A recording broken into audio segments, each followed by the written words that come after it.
The Zhou dynasty, c. 1046–256 BCE, was one of the longest-lasting and most influential dynasties in Chinese history. It succeeded the Shang dynasty and preceded the Qing dynasty, marking a period of significant cultural, political, and technological development.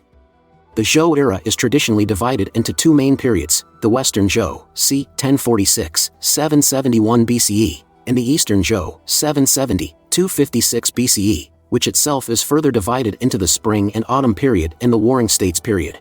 Key aspects of the Zhou dynasty: founding and rise to power. The Zhou dynasty was founded by King Wu after his forces defeated the Shang dynasty at the Battle of Ming around 1046 BCE.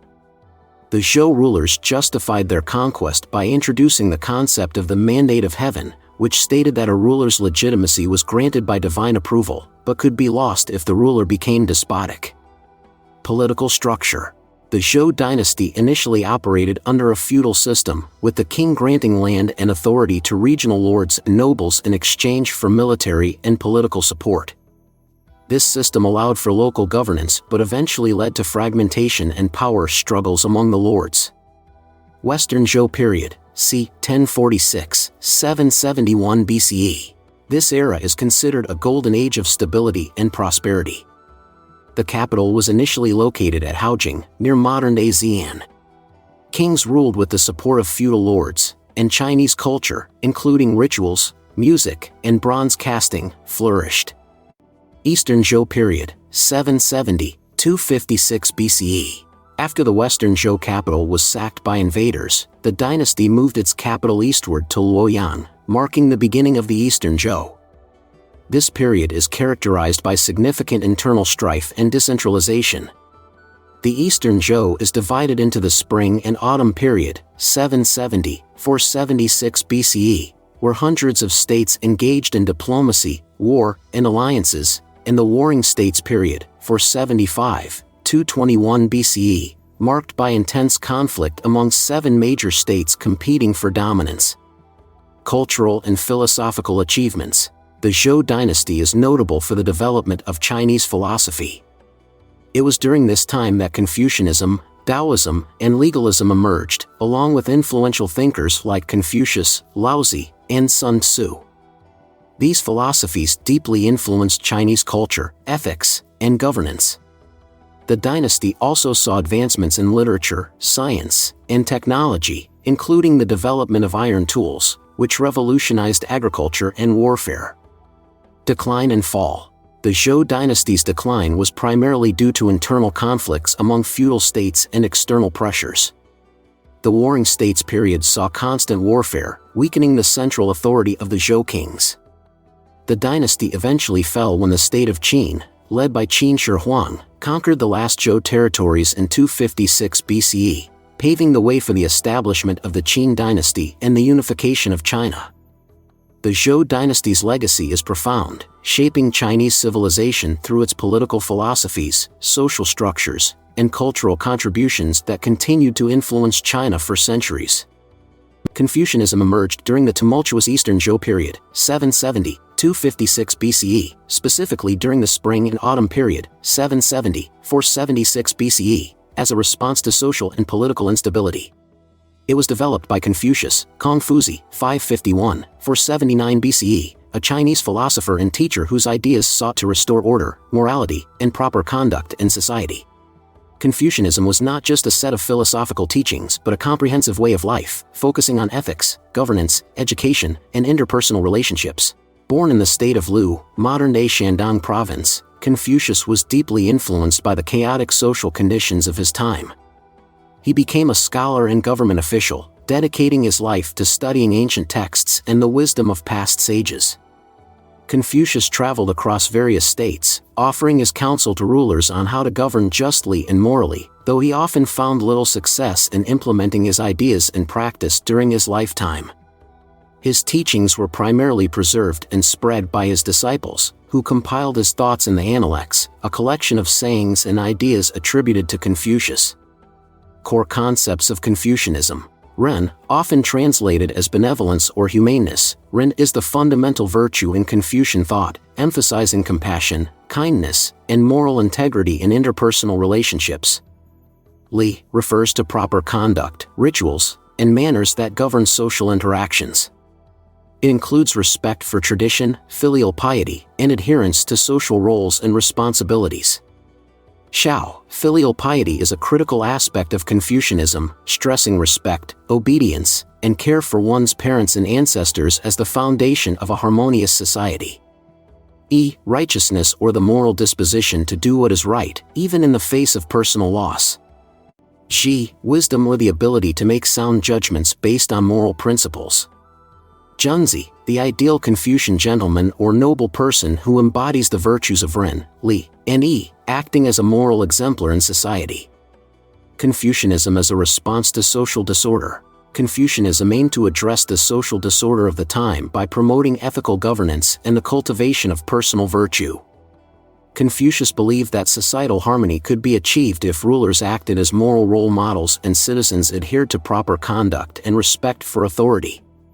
He emphasized the importance of education and self-cultivation as a means to develop virtuous leaders and citizens who could restore order and stability. Spread and influence. Although Confucius did not achieve widespread influence during his lifetime, his teachings gained prominence during the Warring States period, 475–221 BCE, as states sought effective ways to govern and stabilize their realms. Confucianism was officially adopted as the state philosophy during the Han Dynasty, 206 BCE, 220 CE, becoming the ideological foundation of Chinese government, education, and society for centuries.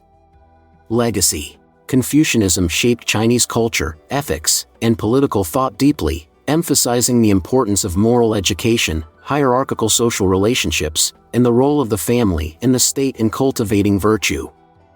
It also spread to other East Asian countries, including Korea, Japan, and Vietnam, influencing their cultural and social systems. Confucianism's enduring legacy lies in its emphasis on ethics, education, and the importance of social harmony, providing a framework for personal development and governance that continues to resonate in many aspects of East Asian culture today. Taoism emerged during the same era as Confucianism, during the Eastern Zhou period, 770–256 BCE, particularly in the Warring States period, 475–221 BCE. It developed as a philosophical and spiritual tradition that emphasized living in harmony with the Tao, an elusive concept often translated as the way or the path. Unlike Confucianism, which focused on social order and moral conduct, Taoism emphasized naturalness, simplicity, and spontaneity, seeking balance and alignment with the natural world. The chaotic period of the Eastern Zhou dynasty, characterized by social upheaval, warfare, and political fragmentation, fostered various philosophical and spiritual responses to address the instability.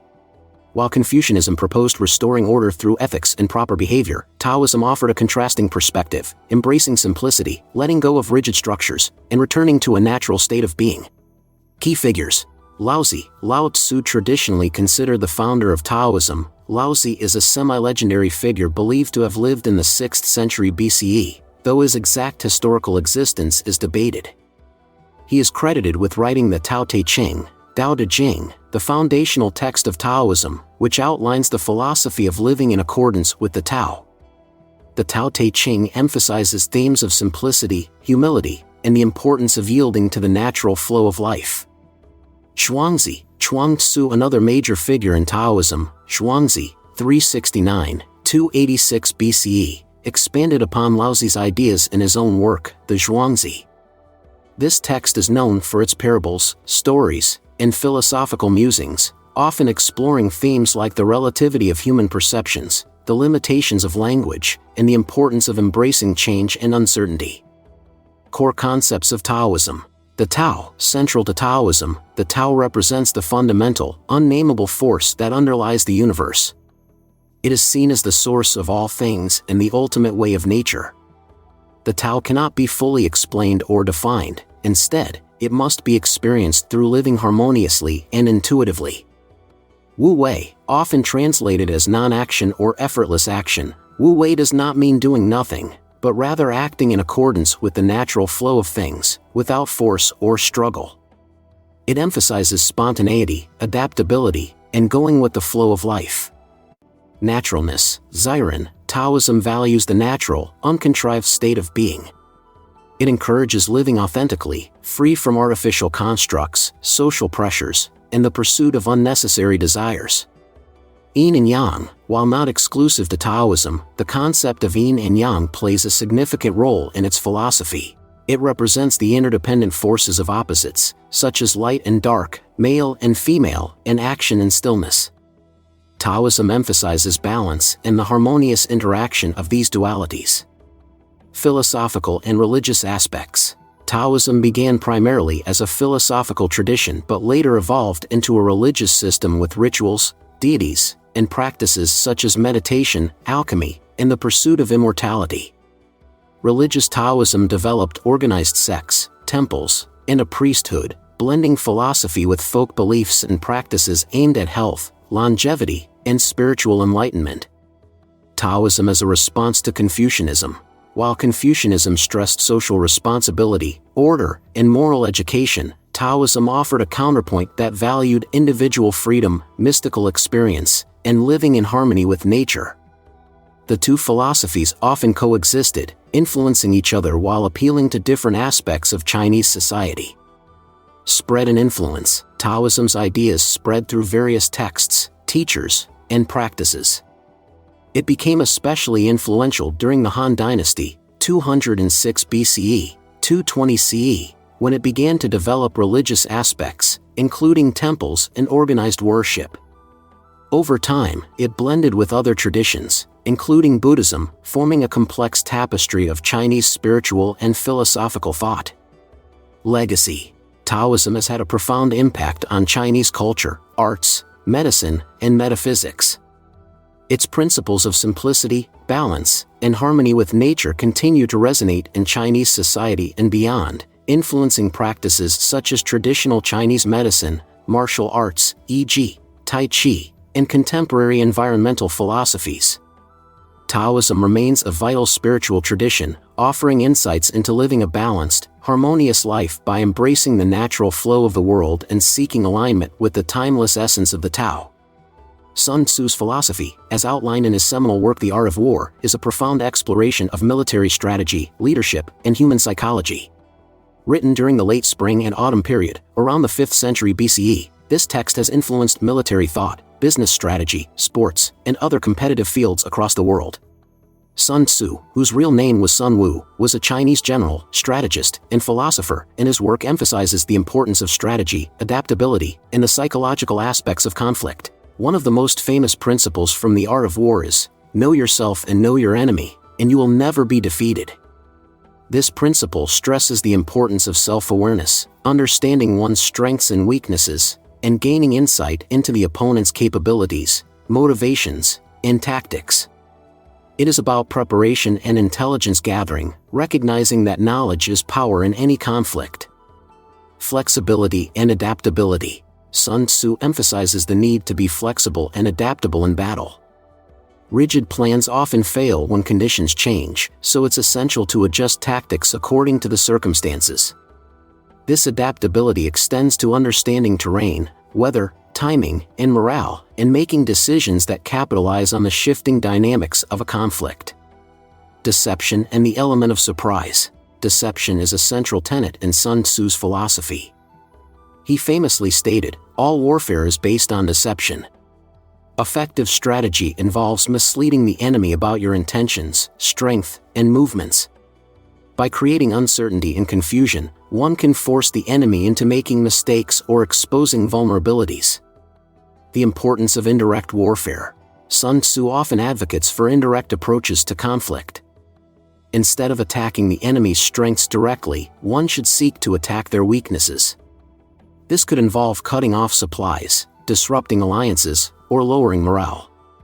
Indirect warfare seeks to outmaneuver the opponent, conserving resources while maximizing effectiveness. Economy of force and efficient resource use. Sun Tzu stresses the importance of using resources efficiently, avoiding unnecessary battles, and not overextending one's forces. Wars should be won quickly. Prolonged conflicts drain resources, weaken morale, and increase the risk of defeat. He emphasizes that the best generals are those who can achieve victory with minimal expenditure of resources and lives. Leadership and morale. leadership is a crucial aspect of Sun Tzu's philosophy. A good leader must be wise, trustworthy, humane, courageous, and disciplined. The morale of troops is seen as pivotal to success, and a leader must inspire, command respect, and understand the needs and emotions of their soldiers. Sun Tzu also warns against traits like arrogance, overconfidence, and recklessness, which can lead to poor decision-making. Strategic positioning and terrain. Sun Tzu places significant emphasis on understanding terrain and positioning. Different types of terrain present different challenges and opportunities, and understanding these can provide a strategic advantage. For example, occupying high ground can be advantageous, while forcing the enemy into difficult terrain can lead to their defeat. Speed and timing. Speed and timing are critical elements of Sun Tzu's strategic thinking. Acting swiftly when the opportunity arises and knowing when to engage or withdraw are key to maintaining the initiative. Timing attacks when the enemy is unprepared or vulnerable can turn the tide of battle with minimal effort. Psychological warfare. Sun Tzu understood that warfare is as much psychological as it is physical. Manipulating the enemy's perception, using propaganda, and breaking their spirit can often achieve victory without combat. Sun Tzu's emphasis on the psychological aspects of warfare underlines the importance of morale, perception, and the use of cunning.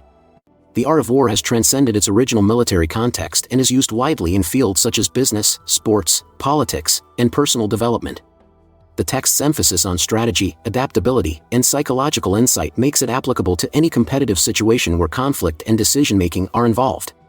Sun Tzu's work teaches that the path to victory lies in understanding the nature of conflict, using intelligence and strategic thinking, and mastering oneself as much as one masters the opponent. Xia, 259–210 BCE, also known as Qin Shi Huang, was the first emperor of a unified China and one of the most influential figures in Chinese history. He was the king of the state of Qin before becoming the founding emperor of the Qing dynasty, 221–206 BCE, marking the beginning of imperial China. Xiang's unification of China was a transformative event that reshaped Chinese civilization, establishing systems of governance, infrastructure, and culture that endured for centuries. Due to his youth, the state was initially governed by regents, but Xiang quickly took control, asserting his authority and consolidating power. Unification of China. Xiang embarked on an ambitious campaign to conquer the other 6 major warring states, Han, Zhao, Wei, Chu, Yan, and Qi, between 230 and 221 BCE. Employing superior military tactics, strategic alliances, and political manipulation, he systematically defeated each state. In 221 BCE, after the fall of Qi, the last of the rival states, Xiang declared himself Qin Shi Huang, meaning first emperor of Qin, marking the unification of China for the first time in history. Achievements and reforms. Centralization of power. Qin Shi Huang implemented sweeping reforms to centralize power and reduce the influence of the feudal lords. He abolished the old feudal system and replaced it with a centralized, bureaucratic government. China was divided into administrative units, commanderies and counties, each governed by officials appointed by the emperor, ensuring direct control from the central government. Standardization. To unify the diverse and fragmented regions, Qin Shi Huang standardized various aspects of Chinese society, including currency, weights and measures, written script, and legal codes. These standardizations helped to unify China culturally and economically, facilitating communication, trade, and governance. Legalism as state philosophy. Qin Shi Huang adopted legalism as the state philosophy, which emphasized strict laws, harsh punishments, and strong central authority. Legalist ideas, promoted by his Chancellor Li Si, supported the emperor's efforts to maintain control, suppress dissent, and enforce loyalty to the state. Major construction projects. Great Wall of China. One of Qin Shi Huang's most famous projects was the construction of the Great Wall, which was built to protect the northern borders from nomadic invasions. Although earlier walls existed, he ordered them to be connected and extended, creating a vast defensive structure. Terracotta Army. To protect him in the afterlife, Qin Shi Huang commissioned a massive tomb complex near Xi'an, guarded by the famous Terracotta Army, thousands of life-sized, intricately crafted clay soldiers, horses, and chariots. Roads and canals. he built an extensive network of roads and canals to facilitate the movement of troops, goods, and information, further integrating the newly unified empire. Suppression of intellectual dissent. In 213 BCE, Qin Shi Huang ordered the infamous burning of books and burying of scholars.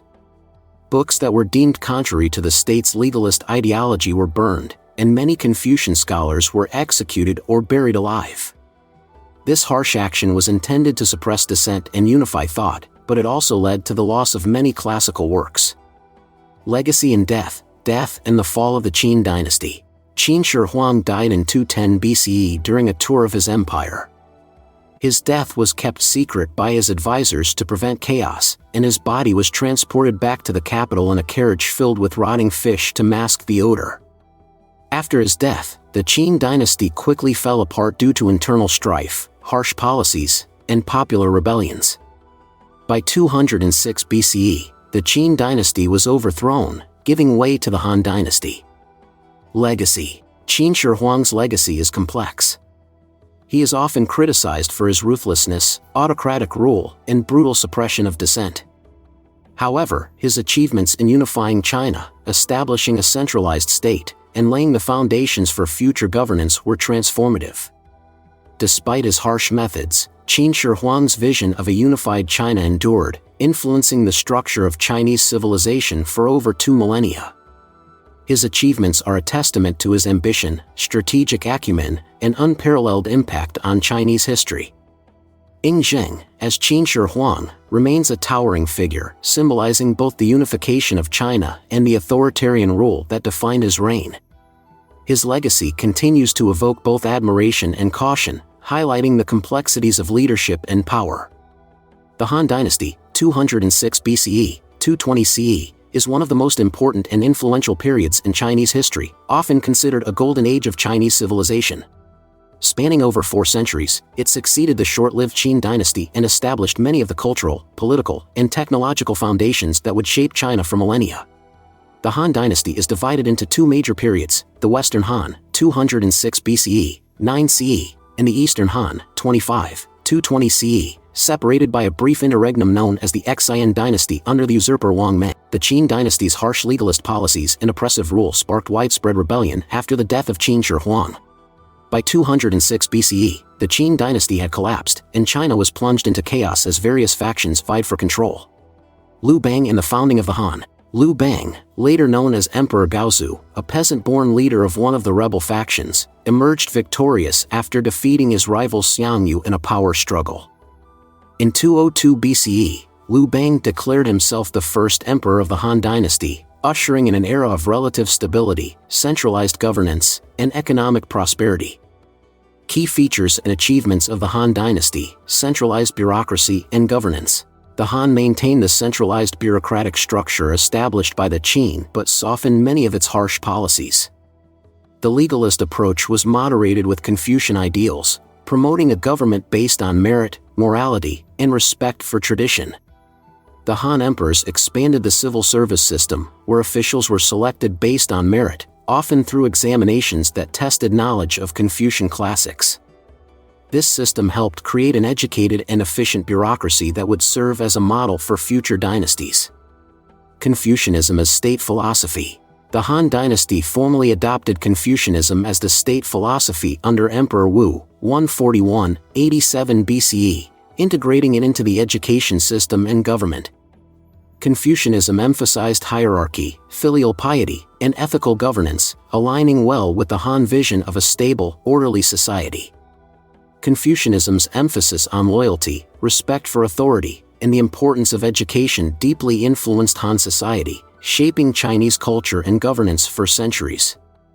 Economic growth and technological advancements. The Han dynasty was marked by economic prosperity, bolstered by agricultural innovations, such as the iron plow, water mills, and crop rotation, which increased productivity. Trade flourished under the Han, particularly along the Silk Road, which connected China to Central Asia, India, the Middle East, and even the Roman Empire. This network facilitated the exchange of goods, ideas, and culture, bringing China into contact with the wider world. Technological innovations included papermaking, advances in metallurgy, and the development of the seismograph. These achievements underscored the Han's reputation for scientific and technological ingenuity. Expansion and military campaigns. The Han Empire expanded its territory significantly, extending its influence into Korea, Vietnam, Central Asia, and beyond. Han military campaigns were often aimed at securing trade routes, subduing nomadic tribes such as the Xiongnu, and protecting the empire's borders.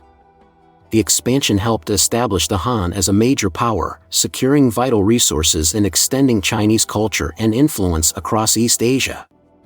Social structure and culture. Han society was hierarchical, with the emperor at the top, followed by nobles, officials, farmers, artisans, and merchants. Confucian ideals shaped social norms, emphasizing family, duty, and respect for authority. Culture flourished during the Han, with advancements in literature, art, philosophy, and historical writing. Sima Qian, the great historian, compiled the records of the Grand Historian, Shiji, which became a foundational text for understanding Chinese history. Challenges and decline. Despite its achievements, the Han dynasty faced significant internal and external challenges. Corruption, court intrigues, and power struggles weakened the central authority, particularly during the Eastern Han period. Natural disasters, economic difficulties, heavy taxation, and peasant uprisings, such as the Yellow Turban Rebellion, 184-205 CE, further destabilized the empire. The power of eunuchs, warlords, and rival factions within the court led to political fragmentation, culminating in the fall of the Han dynasty in 220 CE, which was followed by the Three Kingdoms period. Legacy of the Han dynasty, cultural and political influence. The Han dynasty's legacy is profound, laying the foundations for Chinese culture, governance, and identity. The name Han is synonymous with the ethnic majority in China, reflecting the dynasty's deep impact on Chinese civilization. The Confucian-based bureaucratic system, which valued education and merit, influenced Chinese government for centuries and became a model for later dynasties. Silk Road and international trade. The Han's promotion of trade along the Silk Road facilitated cross-cultural interactions and the exchange of goods, ideas, and technologies between East and West, significantly shaping world history. Technological and scientific contributions. Han advances in technology, from papermaking to sophisticated agricultural tools, had a lasting impact on Chinese society and contributed to the empire's economic success. Enduring cultural legacy. The art, literature, and philosophy of the Han period continue to be celebrated in China's cultural heritage. The Han dynasty's historical records, philosophical works, and artistic achievements set standards for future generations. The Han dynasty remains a symbol of China's enduring strength, cultural richness, and administrative innovation. Its influence is still felt today, making it one of the most celebrated and formative periods in Chinese history. The years 220 to 280 CE in Chinese history mark a tumultuous and fragmented period known as the Three Kingdoms period, 220-280 CE. This era followed the fall of the Han dynasty and was characterized by constant warfare, political intrigue, and regional division among three rival states, Wei, Shu, and Wu. Despite the chaos, the Three Kingdoms period is renowned for its significant military strategies, influential figures, and rich cultural legacy, becoming a legendary chapter in Chinese history, celebrated in literature and popular culture. The Han dynasty's decline was marked by corruption, internal power struggles, and the rise of powerful warlords. The central government lost control, leading to uprisings like the Yellow Turban Rebellion and increasing fragmentation of power among military leaders. In 220 CE, the last Han emperor, Emperor Xian, was forced to abdicate by the warlord Cao Pai, who declared himself the first emperor of the state of Wei, effectively ending the Han dynasty and beginning the division of China into three rival kingdoms. Shu was the smallest of the three states but was known for its capable leaders, such as the brilliant strategist Zhuge Liang. Liu Bei claimed to be a legitimate successor of the Han, emphasizing his royal lineage. Wu, 222-280 CE. The state of Wu, founded by Sun Quan, controlled the southeastern region of China along the Yangtze River. Wu was known for its naval power and strategic control of the river, which provided a natural defense against Wei and Shu. Sun Quan was an astute ruler who successfully balanced military and civil governance. Battle of Red Cliffs, 208 CE. Although the battle occurred slightly before the official start of the Three Kingdoms, it was a decisive moment that set the stage for the era. The allied forces of Liu Bei, Shu, and Sun Quan, Wu, defeated the numerically superior forces of Cao Cao, Wei, along the Yangtze River. This battle prevented Cao Cao from uniting China under his rule and solidified the division among the three states. Continuous warfare and strategic maneuvering. The period was marked by constant military campaigns as each state vied for supremacy. Notable figures such as Zhuge Liang, Shu, Sima Yi, Wei, and Lu Xun, Wu, became legendary for their strategic brilliance and complex military tactics. Zhuge Liang's northern expeditions against Wei were particularly famous, showcasing his ingenuity and determination to restore the Han legacy, although they ultimately failed. Political intrigue and internal strife. Beyond external conflicts, each kingdom also faced internal challenges, including court intrigue, power struggles, and the difficulty of maintaining control over vast and diverse territories. The state of Wei, in particular, saw significant internal conflict with the rise of the Sima clan, who gradually took control from the Zhao family. Fall of Shu, 263 CE. Shu was the first of the three kingdoms to fall. In 263 CE, Wei launched a successful invasion led by Deng Ai and Zhong Hui, resulting in the capture of Chengdu, the capital of Shu, and the surrender of Liu Shan, the last ruler of Shu. Fall of Wei and rise of the Qing dynasty, 265 CE. In 265 CE, Sima Yan, a powerful general from the Sima clan, forced the last Wei emperor, Chao Huan, to abdicate, establishing the Qing dynasty. The Qing dynasty then turned its focus on unifying the remaining rival state, Wu. Fall of Wu and the end of the Three Kingdoms, 280 CE. The Qing dynasty launched a large-scale invasion of Wu in 279 CE, and by 280 CE, Sun Hao, the last emperor of Wu, surrendered, marking the end of the Three Kingdoms period. China was briefly reunified under the Qing dynasty, though the stability would be short-lived. The Three Kingdoms period became legendary through the 14th century historical novel Romance of the Three Kingdoms by Luo Guanzhong. This work dramatized the events of the era, blending historical fact with fiction and popularizing the exploits of key figures like Liu Bei, Guan Yu, and Cao Cao. It is one of the four great classical novels of Chinese literature. Innovations in military strategies. The period was a time of significant military innovation, including the use of novel siege techniques, crossbows, and clever battlefield strategies. The art of war during this era was marked by deception, alliance building, and psychological tactics that have been studied by strategists for centuries. Cultural impact. Despite being a time of conflict, the Three Kingdoms period contributed to the cultural and historical identity of China. Many of the era's figures became symbols of loyalty, bravery, cunning, and strategic prowess, influencing Chinese folklore, opera, and popular media. The years 280 were marked by intense warfare, political intrigue, and the fragmentation of China into three powerful states, each vying for control and legitimacy. The Three Kingdoms period remains a defining chapter in Chinese history, remembered not only for its epic battles and strategic genius but also for the complex interplay of loyalty, ambition, and the relentless quest for power that characterized the era. The years 304 to 439 CE in Chinese history encompass a chaotic and transformative period marked by the 16 Kingdoms era, 304-439 CE, in the early stages of the Northern and Southern Dynasties period. This was a time of fragmentation, ethnic conflict, and political instability, following the fall of the Western Qing dynasty and the subsequent division of China into numerous warring states.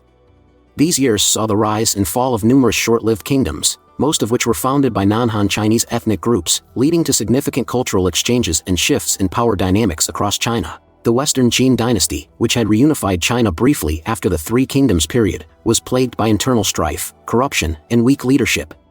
The dynasty struggled to maintain control over its vast territory and diverse population.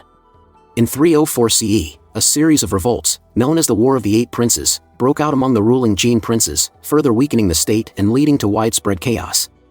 Taking advantage of the Jin's internal conflicts, various non-Han groups, including the Xiongnu, Xianbei, Jia, Di, and Chan, rebelled and established their own kingdoms in northern China. The capital of the Western Qin, Luoyang, was sacked by the Xiongnu leader Lu Tsong in 311 CE during the disaster of Yongjia.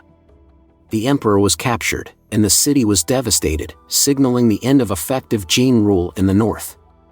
In 316 CE, the Jin capital at Chang'an also fell, marking the complete collapse of the Western Jin and forcing the Jin court to retreat southward, where the Eastern Jin dynasty, 317–420 CE, was established. The 16 Kingdoms period was characterized by fragmentation and the rise of multiple short-lived states, most founded by non-Han Chinese peoples who migrated into northern China during the chaos following the fall of the Western Jin. The term 16 Kingdoms refers to the numerous competing regimes, though in reality, there were more than 16 states during this era. The most notable of these included the former Zhao, later Zhao, former Qin, later Qin, former Yan, later Yan, and northern Liang. Former Zhao, 304–329 CE, founded by the Xiongnu leader Lu Yuan. This was one of the first major non-Han states in northern China. It played a significant role in the early collapse of Jin control over the north. Later Zhao, 319–351 CE, established by Shirlu of the Jia ethnic group, this state became a dominant power in northern China, known for its military strength and brutality under the rule of Shirhu.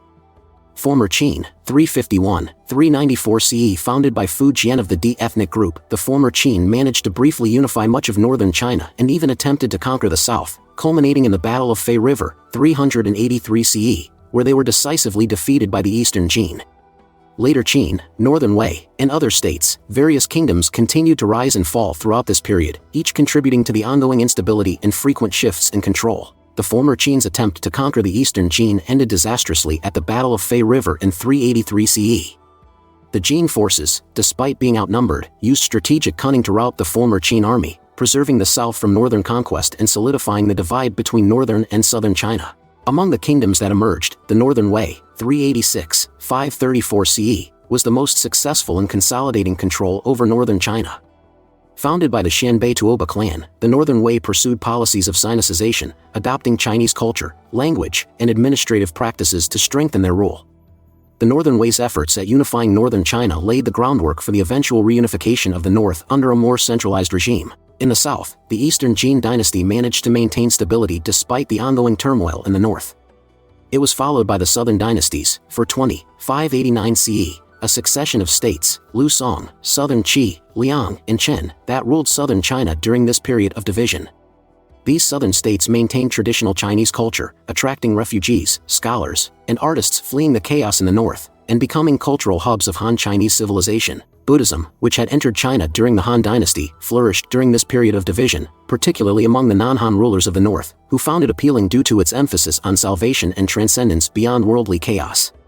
The period also saw significant developments in art, architecture, and literature, with Buddhist cave temples, such as those at Yungang and Dunhuang, serving as testament to the religious and cultural blending of the era. The years 304–439 CE were marked by profound fragmentation and ethnic diversity, as China was divided into numerous competing kingdoms ruled largely by non-Han Chinese groups. Despite the instability and conflict, this period was significant for its cultural exchanges, the spread of Buddhism, and the eventual steps toward the reunification of northern China under the Northern Wei. The era set the stage for the eventual reunification of China during the Sui and Tang dynasties, highlighting the enduring resilience and adaptability of Chinese civilization amidst chaos. The period from 317 to 589 CE in Chinese history is known as the Southern Dynasties period. This era follows the collapse of the Western Jin dynasty and is characterized by the rule of 4 consecutive dynasties that governed southern China while northern China was fragmented among various states. The southern dynasties included the Eastern Jin, 317–420, Lu Song, 420–479, Southern Qi, 479–502, Liang, 502–557, and Chen, 557–589. Despite the political fragmentation and ongoing conflicts with northern rivals, this period was marked by significant cultural, economic, and religious developments. The Eastern Jin dynasty was founded by the Jin loyalist Sima Rui in 317 CE after the fall of the Western Jin dynasty and the loss of the northern territories to various invading non-Han states. The Eastern Jin established its capital in Nanjing, then Jiankang, which became the political and cultural center of southern China. The dynasty faced constant threats from northern warlords and the constant pressure to maintain its authority amidst internal strife and regional power struggles. The Eastern Qing dynasty attempted to restore and stabilize the governance systems of the Han dynasty, but it struggled with corruption, factionalism, and ineffective rule. Despite these challenges, it maintained a relatively stable administration compared to the chaotic conditions in the north. The Eastern Qing dynasty is noted for its contributions to literature, art, and scholarship, with scholars such as Wang Shiji, a renowned calligrapher, contributing to the cultural richness of the period. In 420 CE, the Eastern Qing dynasty was overthrown by the general Liu Yu, who established the Liu Song dynasty. The fall of the Eastern Qing marked the end of the First Southern Dynasty and the beginning of a new era. The Liu Song dynasty faced frequent internal power struggles, including conflicts among the ruling family and military leaders. These conflicts weakened the central authority and led to periods of instability.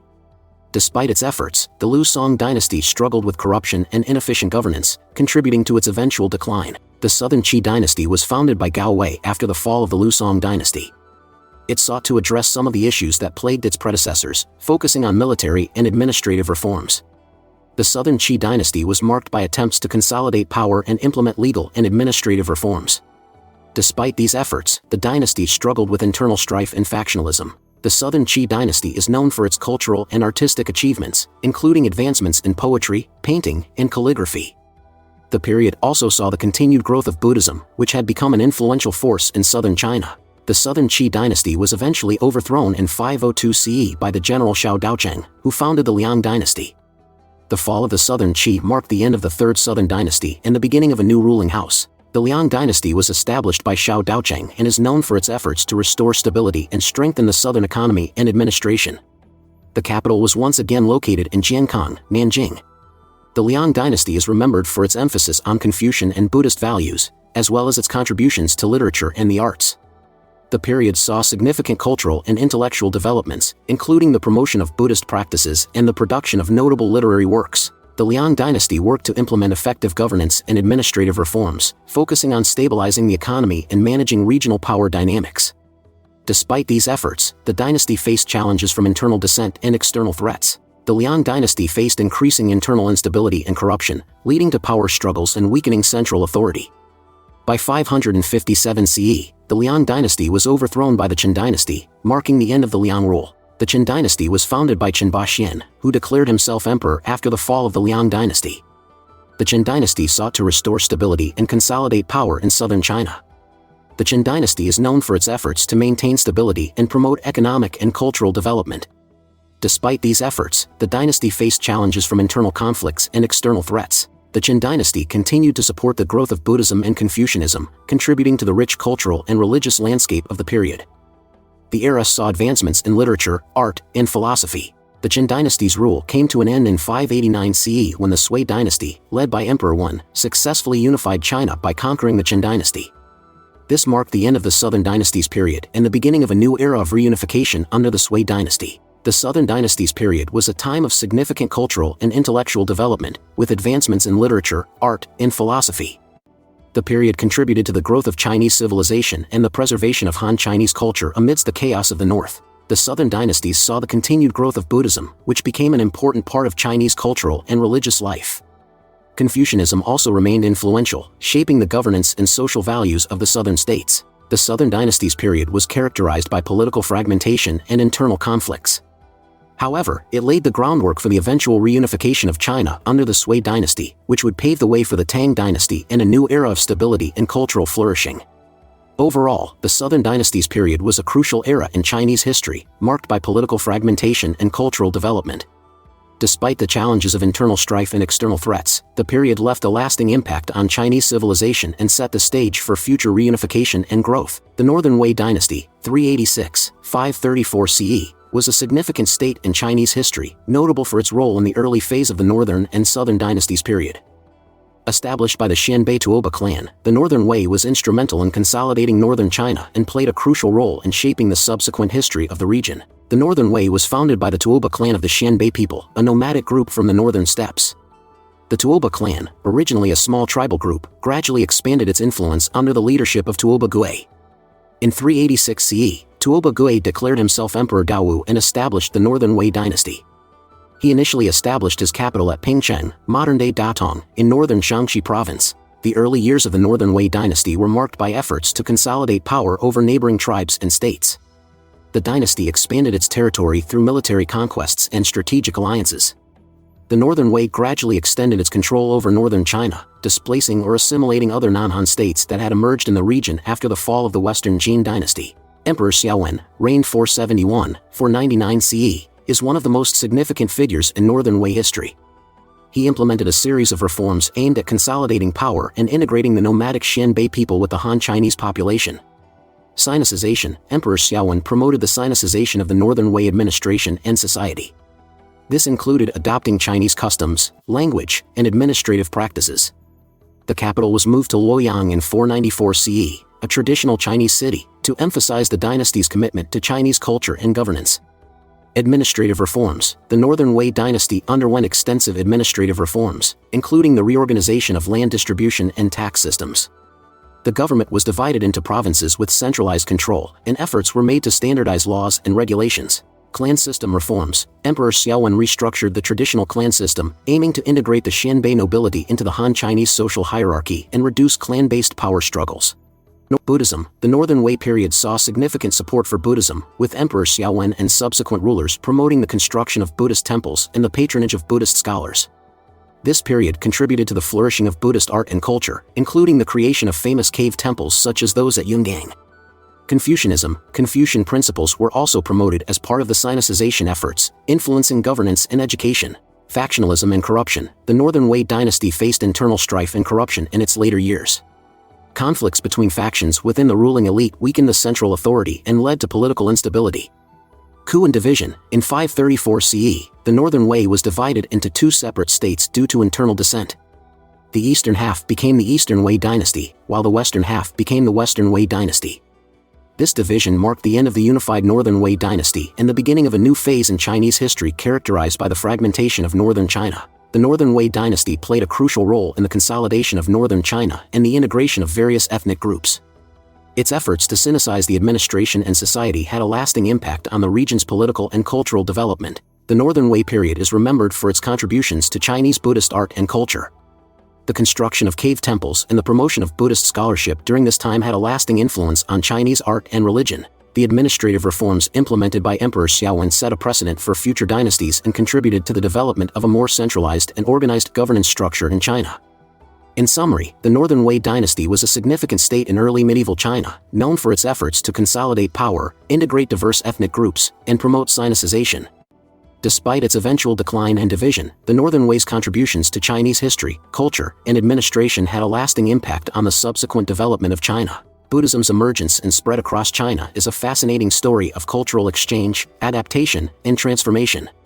The journey of Buddhism from its origins in India to its establishment in China involved a complex interplay of historical events, influential figures, and evolving practices. Buddhism originated in the 5th to 4th centuries BCE in India with the teachings of Siddhartha Gautama, known as the Buddha.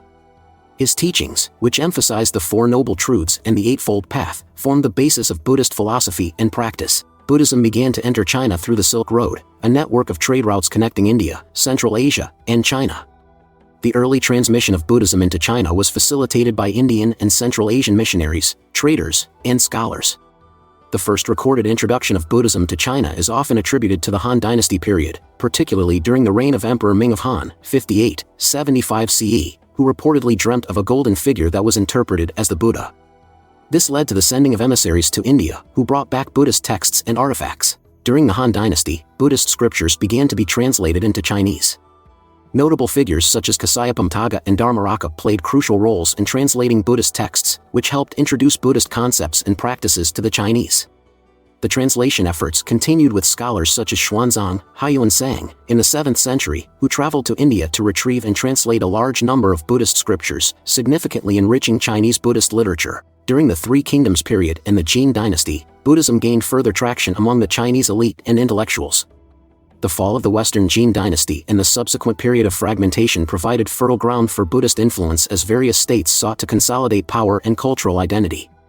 Monastic communities and Buddhist institutions began to establish themselves, and Buddhist art, including cave temples and statues, began to appear. The Southern and Northern Dynasties period saw the flourishing of Buddhism in China, with both the Southern Dynasties and various Northern Dynasties supporting Buddhist institutions.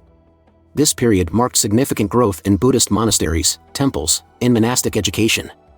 The Northern Wei Dynasty, 386-534 CE, was particularly notable for its support of Buddhism, including the construction of the Yungang Grottos, a major Buddhist art site. The reunification of China under the Sui Dynasty, 581-618 CE, and the subsequent Tang Dynasty, 618-907 CE, provided a period of relative stability that allowed Buddhism to become firmly established in Chinese society. The Tang Dynasty, in particular, is known for its support of Buddhism, with emperors such as Taizong and Xuanzong patronizing Buddhist institutions.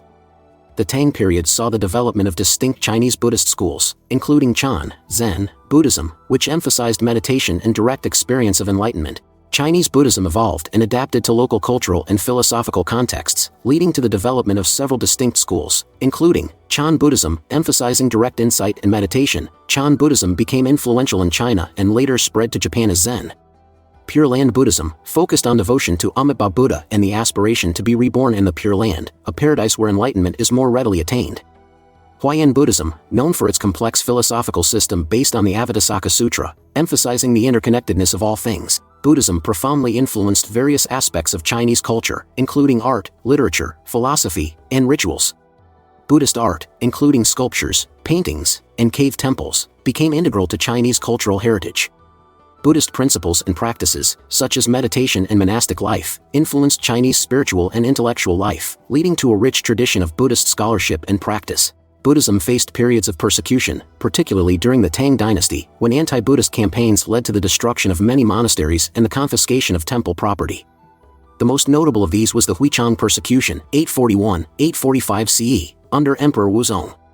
Despite these challenges, Buddhism managed to survive and adapt, continuing to play a significant role in Chinese society and culture. Buddhism remains a major religious and cultural force in China, with a lasting impact on Chinese philosophy, art, and society. The integration of Buddhism into Chinese culture is a testament to its adaptability and enduring appeal. In summary, Buddhism emerged from India and spread across China through a combination of early missionary efforts, translation of texts, and support from various Chinese dynasties. It underwent significant adaptation and transformation, leading to the development of distinct Chinese Buddhist schools and leaving a profound legacy on Chinese culture and history. The Sui Dynasty, 581-618 CE, was a short-lived but highly influential period in Chinese history, known for its efforts to reunify China after a prolonged period of division and fragmentation. Though the Sui Dynasty lasted less than 4 decades, it played a crucial role in laying the foundation for the subsequent Tang Dynasty, which would become one of China's most prosperous and influential periods. The Sui Dynasty was founded by Emperor Yang Jian, who seized power from the Northern Zhou Dynasty.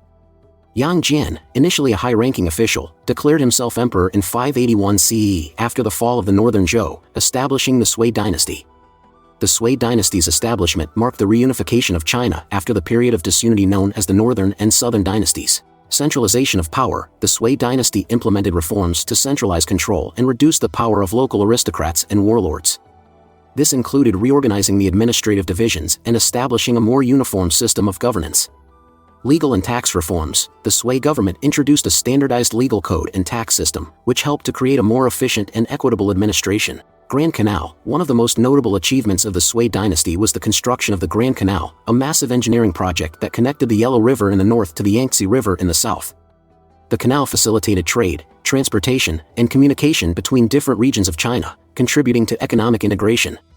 Great Wall repairs. The Sui Dynasty also undertook repairs and construction of parts of the Great Wall, enhancing the security of the northern borders. The Sui Dynasty launched military campaigns against the Korean Peninsula, aiming to expand its influence and control.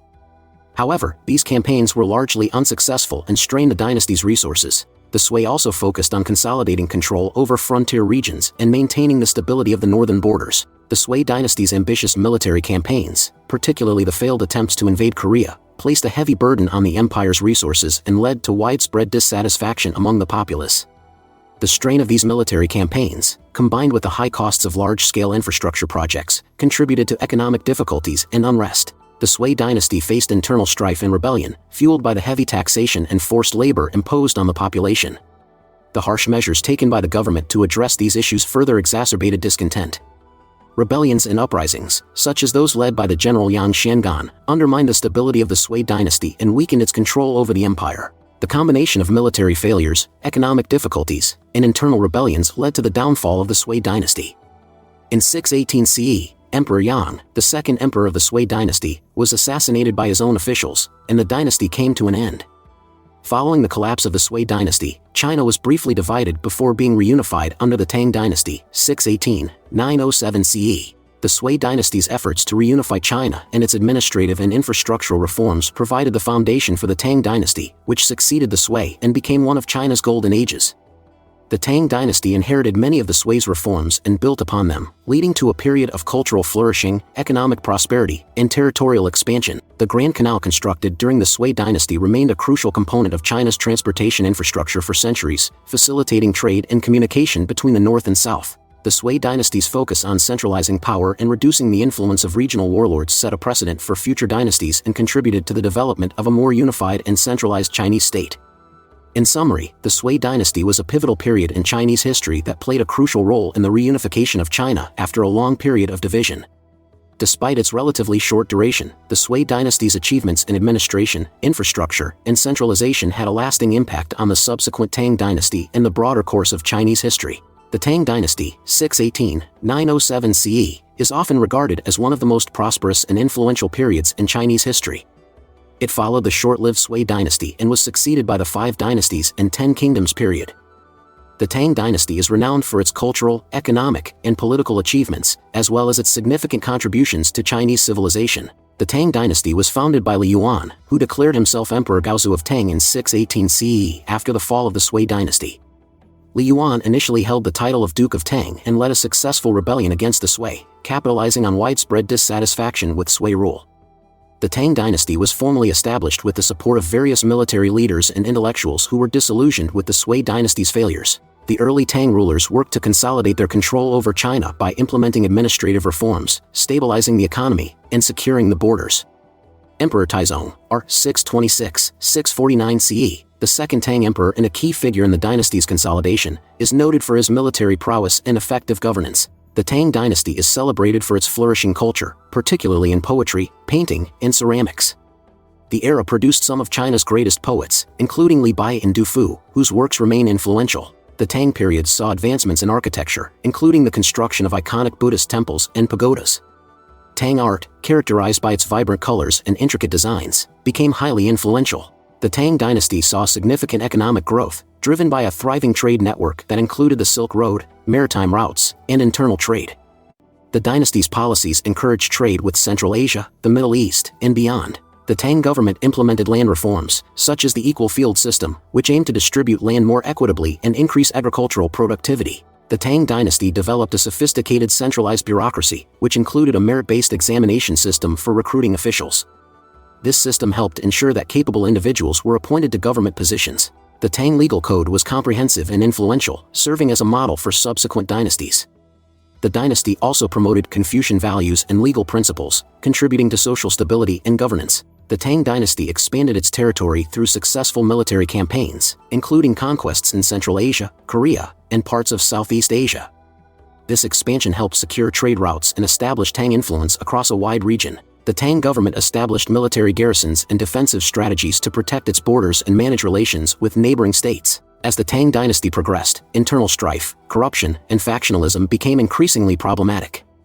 The later Tang emperors struggled with ineffective governance and power struggles among court officials and military leaders. One of the most significant events leading to the decline of the Tang dynasty was the Enlushan Rebellion, led by the general Enlushan. The rebellion caused widespread devastation and weakened the Tang government's control over the empire. In the wake of the Enlushan Rebellion, various regional uprisings and local warlords gained power, further destabilizing the Tang dynasty. By the late 9th century, the Tang dynasty faced a series of crises, including economic difficulties, military defeats, and rising regional powers. The dynasty's inability to effectively address these challenges led to its gradual decline. In 907 CE, the Tang dynasty officially came to an end when the last Tang emperor was overthrown by Zhu Wan, who established the later Liang dynasty, marking the beginning of the Five Dynasties and Ten Kingdoms period. The Tang dynasty's cultural and intellectual achievements left a lasting impact on Chinese history and culture. Tang poetry, art, and literature continue to be celebrated and studied for their artistic and historical significance. Influence on subsequent dynasties. The Tang dynasty's administrative, legal, and bureaucratic systems influenced subsequent Chinese dynasties, including the Song dynasty. The Tang examination system, in particular, set a precedent for merit-based governance. Buddhism and religion. The Tang dynasty is known for its support of Buddhism and its role in the development of various Buddhist schools and practices. The period saw the construction of important Buddhist temples and the flourishing of Buddhist scholarship. In summary, the Tang dynasty was a period of great cultural, economic, and political achievements. Its contributions to Chinese civilization, including advancements in art, literature, governance, and trade, had a profound and lasting impact on China and the broader East Asian region. Despite its eventual decline, the legacy of the Tang dynasty continues to be a significant part of Chinese history and culture. The rise of commercialization in China during the 800s, particularly during the Tang dynasty, 618 to 907 CE, marked a significant transformation in the economic landscape of China. This period witnessed the growth of commerce, trade, and urbanization, which had profound effects on Chinese society and economy. Here's an overview of the key factors and developments related to this commercialization. Silk Road. The Tang dynasty was a major period for the Silk Road, an extensive network of trade routes that connected China with Central Asia, the Middle East, and Europe. The Tang capital, Chang'an, modern-day Xi'an, became a major hub for international trade. Maritime trade. Alongside the overland Silk Road, maritime trade routes also flourished during the Tang period. Ports along the southern coast of China, such as Guangzhou, Canton, and Quanzhou, became significant centers for maritime commerce, facilitating trade with Southeast Asia, India, and beyond. The Tang dynasty saw the rise of large, prosperous cities, including Chang'an, Luoyang, and Yangzhou. These cities became vibrant commercial centers with bustling markets and a high level of economic activity. The expansion of marketplaces and commercial districts within cities facilitated the growth of trade and commerce. Markets became crucial for the exchange of goods, including luxury items, textiles, spices, and other commodities. Improved agricultural techniques and land reforms, such as the equal field system, increased agricultural productivity. This surplus allowed for the growth of market-oriented agriculture, where farmers produced goods not only for local consumption but also for sale in broader markets. The cultivation of cash crops, such as tea and silk, became more prominent. These crops were valuable in both domestic and international markets and contributed to the commercialization of agriculture. Although paper money was not widely used until the Song dynasty, the Tang period laid the groundwork for its development. The Tang dynasty saw early experiments with promissory notes and other forms of credit, which facilitated commercial transactions. Technological innovations, such as improvements in shipbuilding and navigation, supported the expansion of trade and commerce. The development of the magnetic compass, for example, enhanced maritime navigation. The rise of merchant guilds and trade associations helped organize and regulate commercial activities. These groups played a role in managing trade practices, setting standards, and protecting the interests of merchants. The Tang government implemented policies to support trade and commerce, including the establishment of market regulations and the promotion of trade routes. The growth of commerce led to the emergence of a wealthy merchant class, which gained significant economic and social influence. This class was distinct from the traditional scholar-official class and played an important role in the economy. Urbanization contributed to the development of a more diverse and cosmopolitan society. Cities became melting pots of different cultures and ideas, reflecting the economic and cultural exchanges facilitated by commercialization. The increased interaction with foreign traders and travelers enriched Chinese culture. This period saw the exchange of artistic styles, religious ideas, and cultural practices, including the spread of Buddhism and other cultural influences from Central Asia and beyond. The prosperity of the Tang period contributed to the flourishing of literature and art. The Tang dynasty is renowned for its poetry, painting, and ceramics, which were influenced by the wealth and cultural exchanges of the era. The expansion of commerce and trade put a strain on the Tang government's resources, particularly as the empire expanded its territorial ambitions and military campaigns. Economic prosperity also led to increased internal conflicts and corruption, which contributed to the dynasty's eventual decline. The later Tang period experienced significant instability, including the Enlushan Rebellion and subsequent rebellions.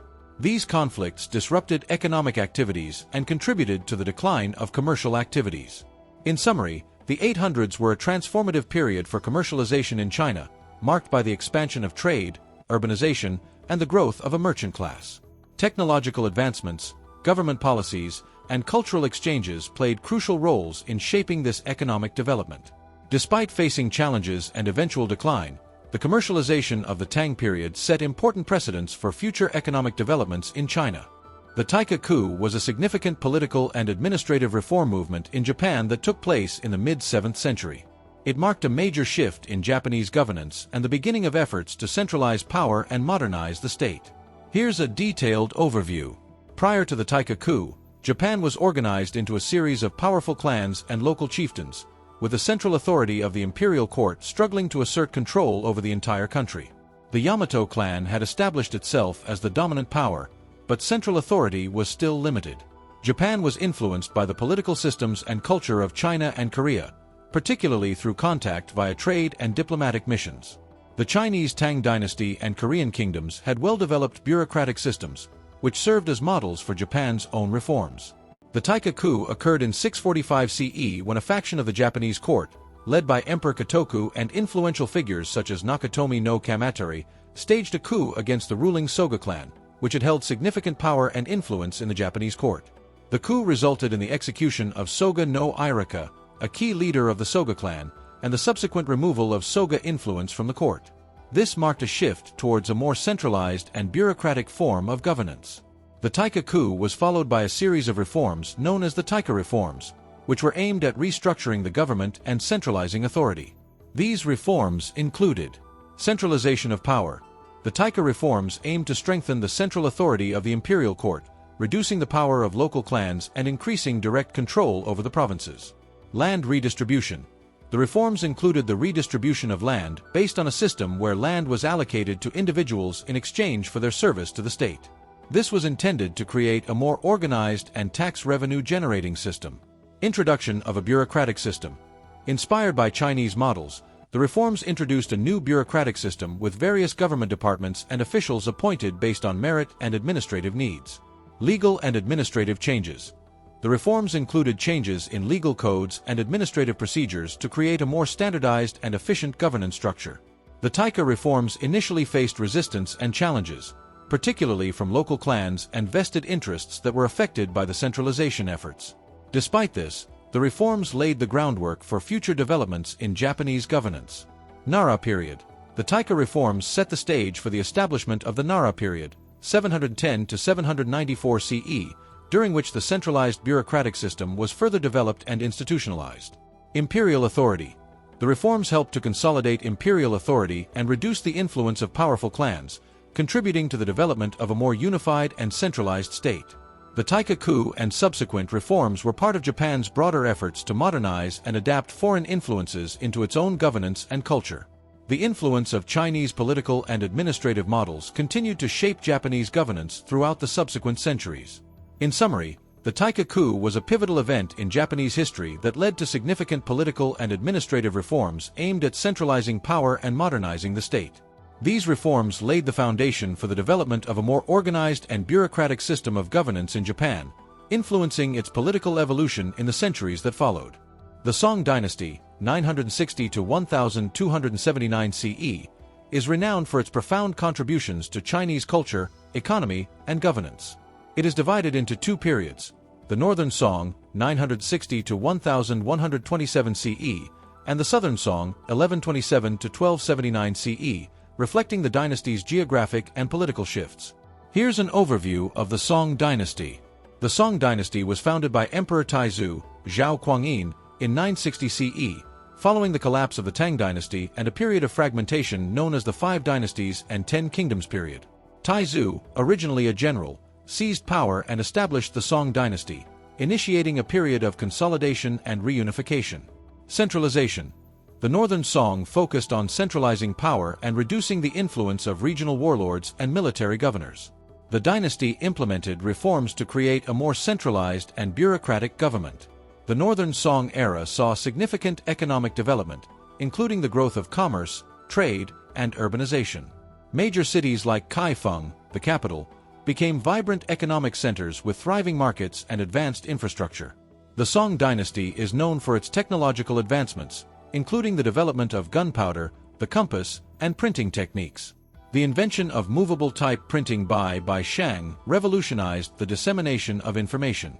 The Northern Song period witnessed a flourishing of arts and culture, including advancements in painting, poetry, and ceramics. The period is particularly noted for its landscape painting and the works of artists like Zhang Ziduan. The Northern Song faced threats from various external forces, including the Khitan Liao dynasty to the north and the Western Xia dynasty. Despite efforts to maintain military strength, the Song dynasty struggled with these pressures. In 1127 CE, the Jurchen Jin dynasty, a rising power in the north, invaded and captured the northern Song capital, Kaifeng.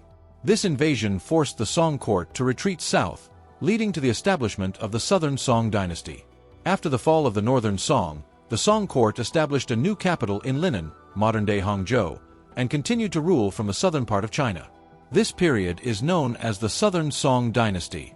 The Southern Song continued to implement administrative and fiscal reforms to strengthen central control and manage the challenges posed by their northern adversaries.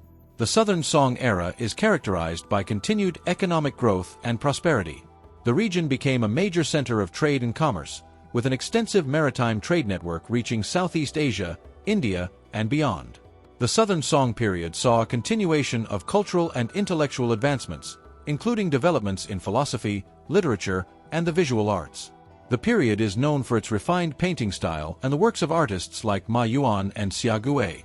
The Southern Song continued to benefit from technological innovations, including advancements in navigation, metallurgy, and engineering. The use of early forms of gunpowder technology and the development of new military strategies were notable. The Southern Song dynasty faced increasing pressure from the Mongol Empire, which was expanding its territory under Genghis Khan and his successors. The Mongols sought to conquer China and integrate it into their vast empire. In 1279 CE, the Mongol leader Kublai Khan defeated the Southern Song forces and captured the Song capital, Linnan. The fall of the Southern Song marked the end of the Song dynasty and the beginning of Mongol rule in China, with the establishment of the Yuan dynasty. The Song dynasty's contributions to art, literature, and culture had a lasting impact on Chinese civilization. The period is celebrated for its advances in painting, poetry, and ceramic craftsmanship. The technological advancements of the Song dynasty, such as movable type printing and gunpowder, played a significant role in shaping future developments in China and beyond. The Song dynasty's focus on economic development, trade, and urbanization laid the foundation for China's later economic achievements. The Song dynasty's bureaucratic and administrative systems influenced subsequent Chinese dynasties and contributed to the development of a centralized state. In summary, the Song dynasty was a period of significant cultural, economic, and technological advancements in China. Despite facing military challenges and eventual decline, the legacy of the Song dynasty continues to be a defining element of Chinese history and culture. The Mongol invasion and subsequent influence on China, particularly during the Yuan dynasty, 1271 to 1368 CE, represent a pivotal period in Chinese history. The Mongol Empire, under the leadership of Genghis Khan and his successors, expanded its territory across much of Asia and established one of the largest empires in history. Here's an overview of the Mongol invasion and its impact on China. Genghis Khan, originally named Temujin, unified the Mongol tribes and established the Mongol Empire in the early 13th century. His military campaigns expanded Mongol territory across Central Asia, the Middle East, and into China. Conquest of Jin dynasty. Genghis Khan's forces began their incursions into northern China by targeting the Jin dynasty, which ruled over northern China. The Jin dynasty fell to the Mongols in 1215 CE, and the Mongols consolidated their control over the northern territories. Genghis Khan's grandson, Kublai Khan, played a crucial role in the conquest of southern China. In 1260, Kublai Khan declared himself Great Khan and focused on conquering the Song dynasty, which controlled southern China. After a prolonged and difficult campaign, Kublai Khan's forces defeated the southern Song dynasty. The capture of Linnan, modern-day Hangzhou, in 1279 CE marked the end of the Song dynasty and the beginning of Mongol rule over all of China. In 1271 CE, Kublai Khan officially founded the Yuan dynasty, marking the formal establishment of Mongol rule over China. He declared himself the Emperor of China and adopted many aspects of Chinese governance and culture. Kublai Khan and his successors implemented a range of administrative reforms to govern the vast and diverse Chinese territory. The Yuan dynasty adopted Chinese bureaucratic practices and established a centralized administration. The Yuan dynasty saw a blending of Mongol and Chinese cultures. While the Mongols maintained their distinct identity and practices, they also adopted Chinese customs, language, and administrative methods. The Yuan dynasty was known for its religious tolerance, allowing various religions, including Buddhism, Taoism, Confucianism, and Islam, to be practiced freely. The Yuan dynasty facilitated the revival and expansion of the Silk Road, promoting trade and cultural exchange between China, Central Asia, the Middle East, and Europe. The increased trade contributed to economic prosperity and cultural exchanges. The Mongol rulers invested in infrastructure, including roads and canals, to improve transportation and commerce. The dynasty's emphasis on trade helped stimulate economic growth. The Yuan dynasty continued to use the Chinese bureaucratic system but incorporated Mongol elements. The dynasty implemented administrative reforms to manage the vast empire effectively. The Mongols established a hierarchical class system, with Mongols and other Central Asians at the top, followed by Northern Chinese and Southern Chinese at the bottom. This system created social and political tensions. The Yuan dynasty fostered cultural exchanges between different regions of the empire. This period saw the introduction of new artistic and intellectual influences, including the works of foreign scholars, artists, and travelers. The Venetian explorer Marco Polo visited China during the Yuan dynasty and documented his experiences in The Travels of Marco Polo. His accounts provided Europeans with detailed descriptions of Mongol China and its culture. The Yuan dynasty faced internal strife, including corruption, economic difficulties, and rebellions. The dynasty struggled to manage the diverse and expansive empire effectively. In the late 14th century, widespread uprisings and dissatisfaction led to the decline of the Yuan dynasty. In 1368 CE, Zhu Yuanzhang, the leader of the Red Turban Rebellion, established the Ming dynasty, which succeeded the Yuan and restored Han Chinese rule over China. The Yuan dynasty's administrative practices and legal codes influenced later Chinese governance. The integration of Mongol and Chinese administrative methods had a lasting impact on the structure of Chinese government. The Yuan period contributed to increased cultural exchanges and interactions between China and other parts of Asia and Europe. The Mongol invasion and the Yuan dynasty's rule are significant events in Chinese history, representing a period of foreign rule and the complex interactions between different cultures and political systems. In summary, the Mongol invasion and the establishment of the Yuan dynasty were transformative events in Chinese history. The Mongol rulers' impact on China included political, economic, and cultural changes that shaped the course of Chinese history and left a lasting legacy. The Yuan dynasty, 1271 to 1368 CE, was established by the Mongol Empire and represented a period of Mongol rule over China. It marked a significant departure from previous Chinese dynasties and had a profound impact on Chinese history, culture, and governance. Here's an overview of the Yuan dynasty. The Mongol Empire, founded by Genghis Khan, expanded across Asia under his successors. The Mongols, led by Kublai Khan, sought to conquer China and consolidate their rule over the region. Kublai Khan's forces conquered the southern Song dynasty, which controlled southern China. The fall of the Song dynasty in 1279 marked the completion of Mongol conquest over China. In 1271 CE, Kublai Khan formally established the Yuan dynasty, naming it to reflect a new era of Mongol rule. He declared himself emperor and adopted many aspects of Chinese governance and culture. The Yuan capital was established in Dadu, modern-day Beijing, which became the political and cultural center of the empire. The Yuan dynasty adopted and adapted Chinese bureaucratic practices, incorporating both Mongol and Chinese elements. The dynasty created a centralized administration with various government departments and officials. The Yuan dynasty implemented a hierarchical class system with Mongols and other Central Asians at the top, followed by Northern Chinese and Southern Chinese. This system created social and political tensions. The Yuan dynasty established legal codes and administrative regulations to manage its vast and diverse empire. These included both Mongol and Chinese legal traditions. The Yuan government reformed land ownership and taxation systems to improve revenue collection and administration. The Yuan dynasty facilitated trade and commerce by promoting the Silk Road and maritime trade routes. This period saw increased economic activity and cultural exchange with other regions. The dynasty invested in infrastructure, including roads, canals, and public works, to enhance transportation and economic development. The Yuan dynasty was a period of significant cultural exchange. The Mongol rulers adopted many aspects of Chinese culture, including art, literature, and Confucian principles. The Yuan period is known for its contributions to the arts, including drama, painting, and literature. Notable figures include the playwright Guan Hanqing and the artist Zhao Mengfu. The Yuan dynasty practiced religious tolerance and allowed various religions, including Buddhism, Taoism, Confucianism, and Islam, to be practiced freely. This policy contributed to a diverse and pluralistic society.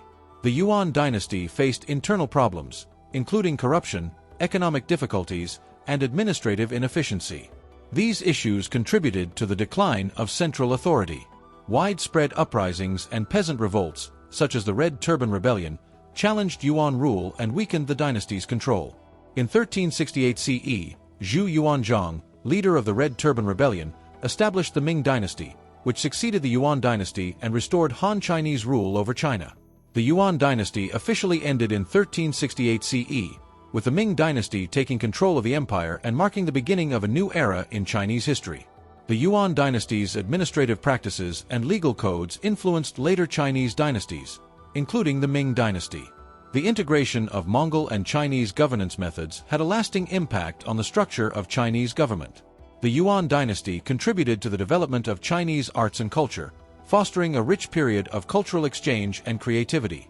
The Yuan dynasty represents a period of foreign rule in China and highlights the complexities of Mongol integration into Chinese society. It also reflects the dynamics of cultural and political interactions between different regions of Asia. In summary, the Yuan dynasty was a significant period in Chinese history characterized by Mongol rule, economic prosperity, cultural integration, and eventual decline. Its impact on governance, culture, and society left a lasting legacy in Chinese history. In the 10th century, Neo-Confucianism began to emerge as a significant philosophical and intellectual movement in China, building upon the foundations of Confucian thought while incorporating new elements from Taoism and Buddhism. Here's an overview of the development and characteristics of Neo-Confucianism during this period. By the late Tang dynasty, 618 to 907 CE, China experienced significant social and political upheaval, leading to the fragmentation of the empire and the rise of the Five Dynasties and 10 Kingdoms period. This era saw the decline of the Tang and the emergence of new philosophical and religious ideas. The Song dynasty, 960 to 1279 CE, succeeded the period of fragmentation, ushering in a new era of cultural and intellectual flourishing. It was during the Song dynasty that Neo-Confucianism began to take shape and gain prominence. Neo-Confucianism built upon the classical Confucian texts and ideas of earlier philosophers like Confucius and Mencius. It sought to revitalize and reinterpret Confucian thought in response to the challenges and opportunities of the new era. Neo-Confucianism incorporated elements from Taoism and Buddhism, particularly from their metaphysical and cosmological aspects. This synthesis aimed to address the existential and spiritual concerns that Confucianism alone did not fully address. Zhu Xi was a central figure in the development of Neo-Confucianism, particularly during the Song dynasty. He is often regarded as the most influential Neo-Confucian philosopher, and his interpretations of Confucian texts became standard for later generations. Zhu Xi's work included a comprehensive reinterpretation of the Confucian classics, particularly the four books: the Analects, the Mencius, the Great Learning, and the Doctrine of the Mean. His commentaries on these texts became authoritative in later Confucian thought. Zhu Xi introduced the concepts of Li, principle or pattern, and Qi, vital force or material energy, as fundamental to understanding the universe and human nature.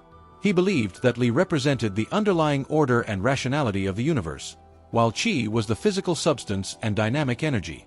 Lu Jiuyuan was another important Neo-Confucian thinker who developed a different approach from Zhu Xi's. He emphasized intuitive knowledge and the unity of mind and principle. Lu Jiuyuan's philosophy focused on the idea that the mind itself is the source of ultimate truth and moral understanding.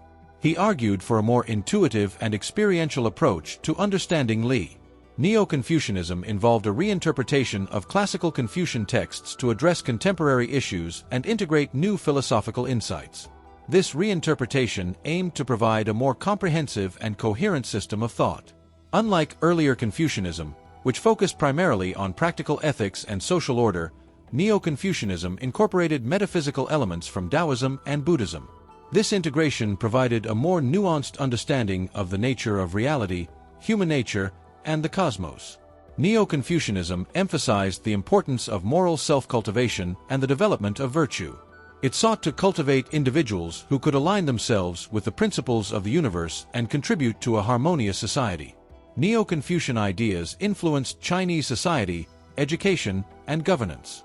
The movement provided a philosophical foundation for social and political reforms and became a guiding principle for imperial bureaucracy and civil service examinations. Neo-Confucianism had a profound impact on later Confucian thought and became the dominant school of Confucian philosophy in China. Its ideas shaped the intellectual and cultural landscape of China for centuries.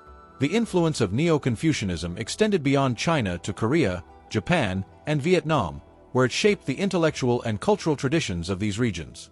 Neo-Confucian ideas continue to be studied and discussed in contemporary scholarship and have a lasting legacy in East Asian cultural and philosophical traditions. In summary, 10th century Neo-Confucianism represented a significant development in Chinese philosophy, characterized by its reinterpretation of Confucian classics, integration of metaphysical ideas from Taoism and Buddhism, and emphasis on moral self-cultivation. The movement laid the groundwork for later Confucian thought and had a lasting impact on Chinese and East Asian intellectual traditions. The Ming Dynasty, 1368 to 1644 CE, was one of the most influential and enduring periods in Chinese history, marked by significant cultural, political, and economic developments. Founded by Zhu Yuanzhang, also known as the Hongwu Emperor, the Ming Dynasty is known for its strong centralized government, cultural flourishing, and extensive trade networks. Here's an overview of the Ming Dynasty. Zhu Yuanzhang, originally a poor peasant and leader of the Red Turban Rebellion, emerged as a powerful figure during the decline of the Yuan dynasty. After a series of military successes and the overthrow of the Yuan, he established the Ming Dynasty in 1368 CE. Zhu Yuanzhang declared himself the Hongwu Emperor and implemented a range of reforms to stabilize and consolidate his rule. His reign marked the beginning of the Ming Dynasty. The Hongwu Emperor worked to centralize power and reduce the influence of regional warlords. He restructured the government and established a strong bureaucratic system. The early Ming emperors implemented policies to promote agricultural development, reduce taxes, and stabilize the economy.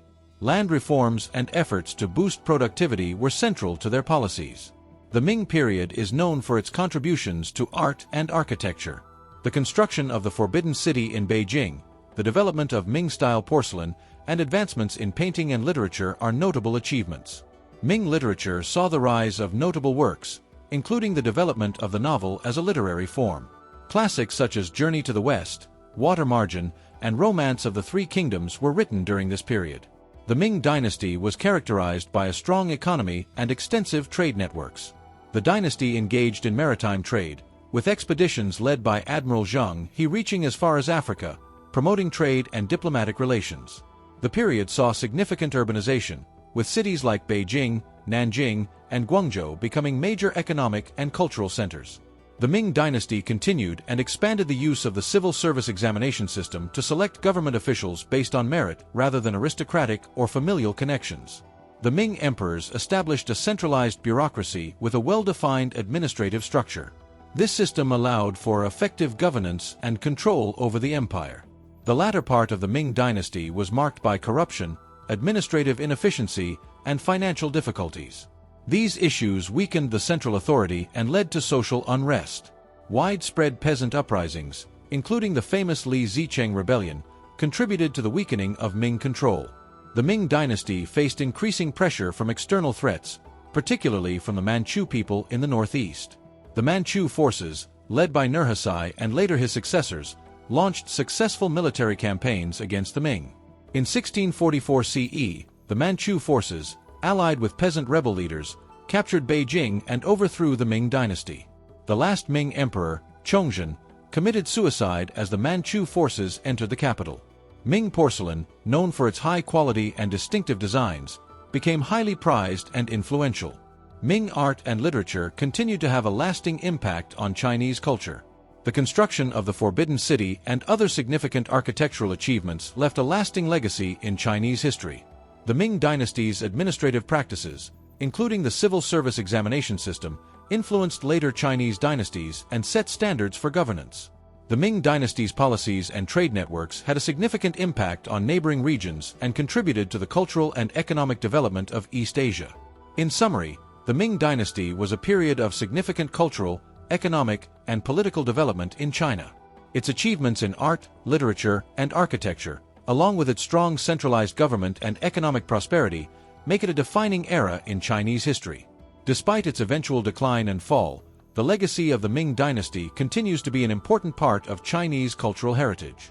The Qing dynasty, 1644 to 1912 CE, was the last imperial dynasty of China, established by the Manchu people from the northeast. It succeeded the Ming dynasty and lasted for nearly 3 centuries, making it one of the longest-lasting dynasties in Chinese history. The Qing dynasty is known for its consolidation of power, expansion of territory, and significant cultural and political developments. Here's an overview of the Qing dynasty.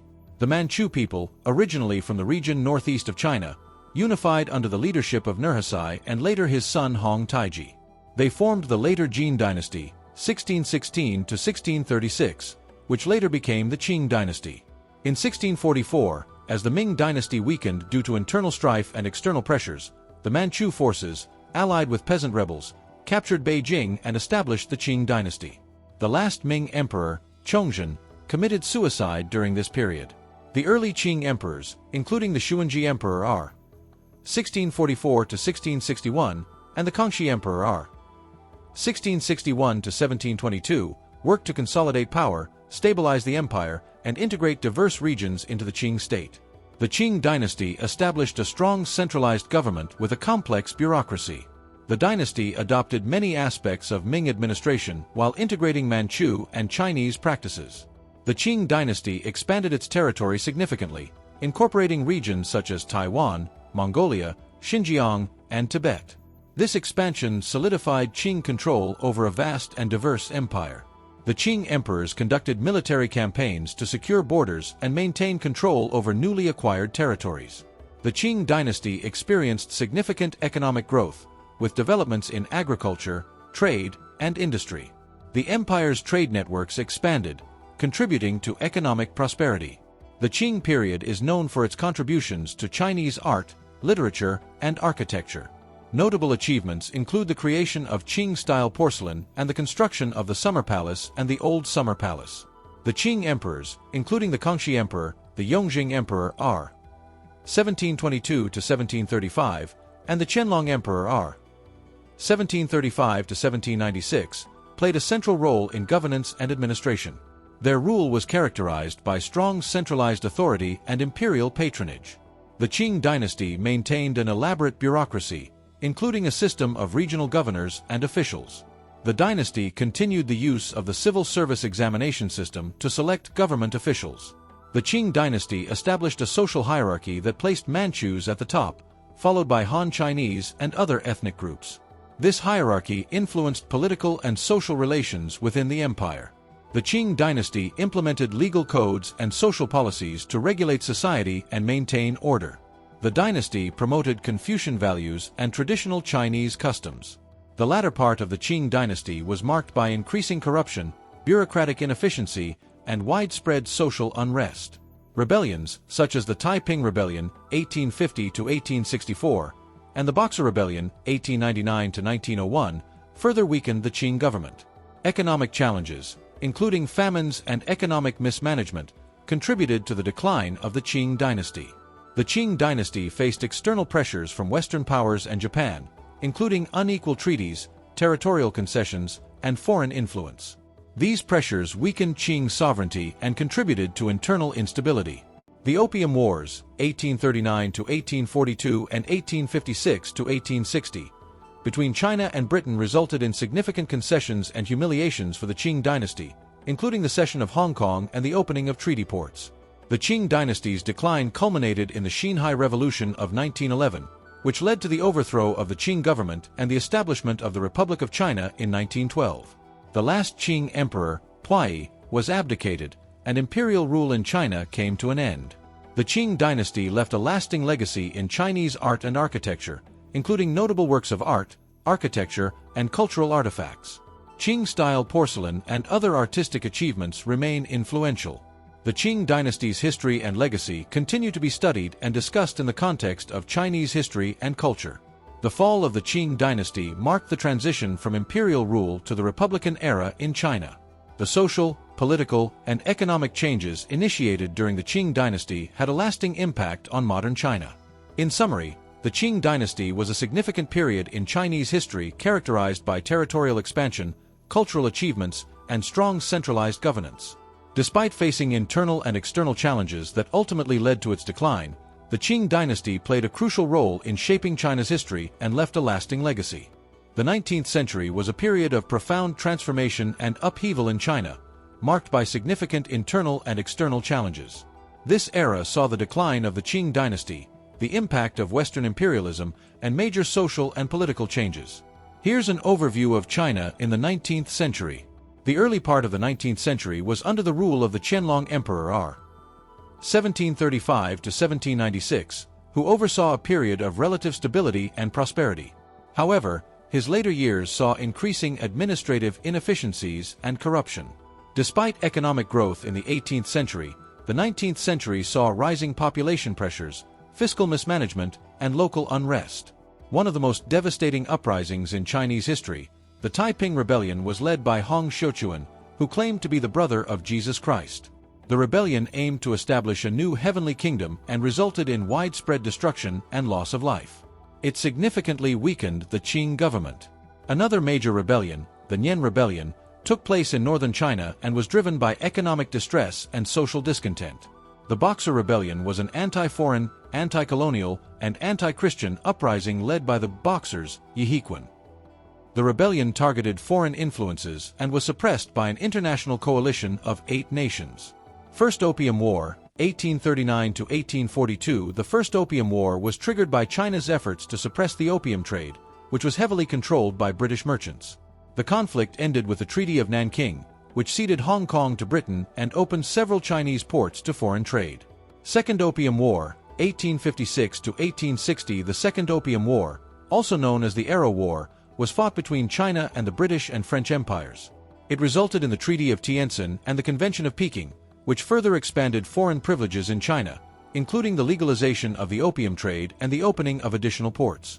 Throughout the 19th century, China was forced to sign a series of unequal treaties with Western powers and Japan, which granted them various concessions, including extraterritorial rights, trade privileges, and territorial concessions.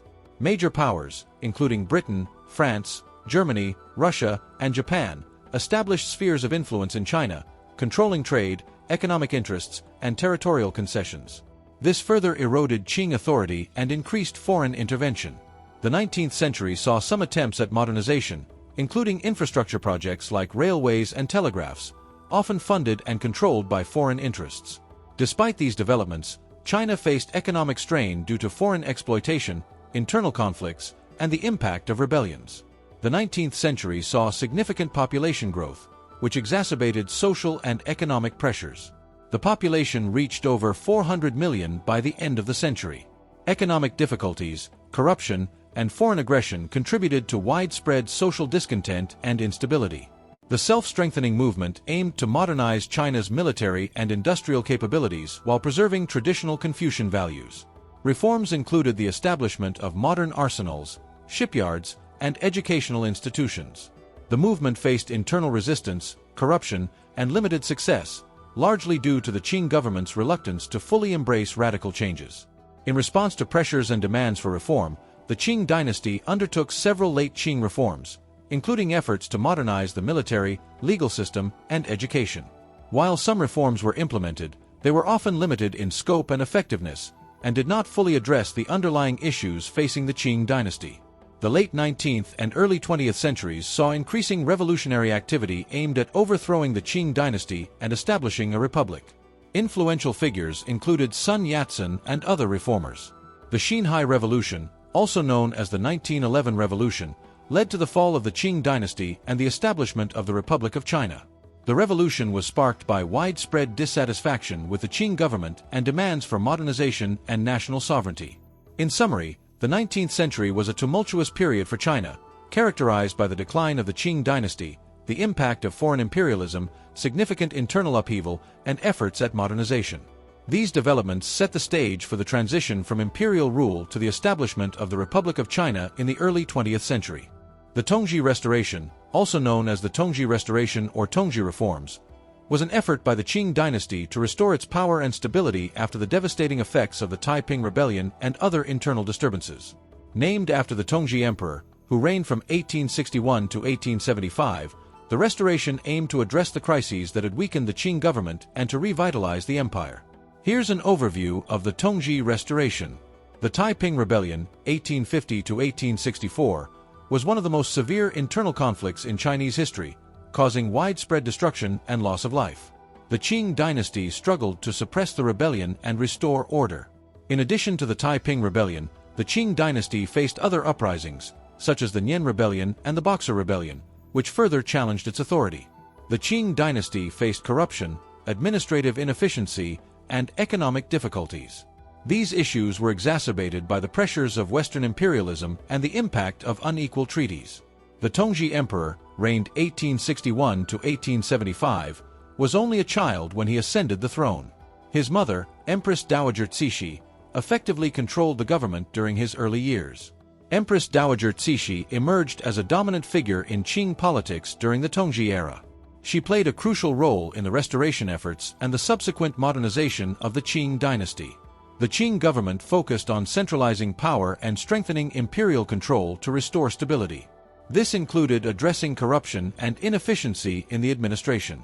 Efforts were made to modernize and reorganize the military to better handle internal and external threats.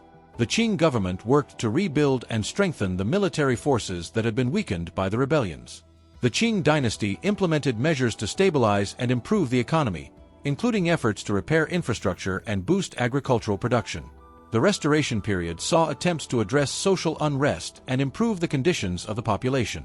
However, these efforts were often limited in scope and effectiveness. The Tongji Restoration succeeded in stabilizing the Qing dynasty and restoring order to a certain extent. The Qing government was able to regain control over the empire and suppress various rebellions. Despite these successes, the restoration efforts were limited in their impact.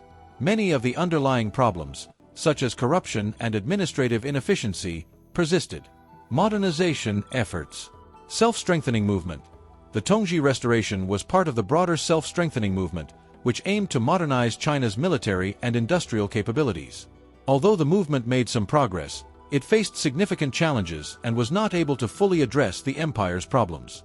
Precursor to later reforms. Preparation for reform. The Tongji Restoration set the stage for later reform efforts in the late Qing period. It highlighted the need for more comprehensive reforms and modernization, which would be further pursued in the late 19th and early 20th centuries. Political changes. End of the Restoration. The Tongji Restoration period ended with the death of the Tongji Emperor in 1875. His successor, the Guangxu Emperor, continued the reform efforts, but the Qing dynasty faced continued challenges and instability in the following decades. In summary, the Tongji Restoration was an important effort by the Qing dynasty to restore stability and strengthen the empire after a period of severe internal and external crises. While the restoration achieved some success in stabilizing the government and addressing immediate issues, it also highlighted the ongoing challenges facing the Qing dynasty and set the stage for further reform efforts in the late Qing period. The First Sino-Japanese War, 1894 to 1895, was a significant conflict between China and Japan that marked the emergence of Japan as a major world power and the decline of Qing China as a dominant regional force. Here's an overview of the war, its causes, course, and consequences. Korean Peninsula. Both China and Japan had strategic and economic interests in Korea. Korea was a tributary state to China, but Japan sought to expand its influence and control over the peninsula. Gaps in control. The weakening Qing dynasty had limited control over Korea, and Japan took advantage of this to expand its influence. The increasing Japanese presence in Korea led to tensions between the two countries. Internal and external pressures. China's decline. The Qing dynasty was weakened by internal strife, including the Taiping Rebellion and external pressures from Western powers. This made China more vulnerable to external challenges. Japanese ambitions. Japan, having undergone the Meiji Restoration, 1868 to 1912, sought to establish itself as a modern imperial power. The war was seen as an opportunity for Japan to assert its dominance and expand its territorial holdings. Land campaigns. The war began with Japanese attacks on Chinese forces in Korea and later in northeastern China. Key battles included the Battle of Pyongyang and the Battle of Yalu River, where the Japanese demonstrated superior military tactics and technology. Naval battles.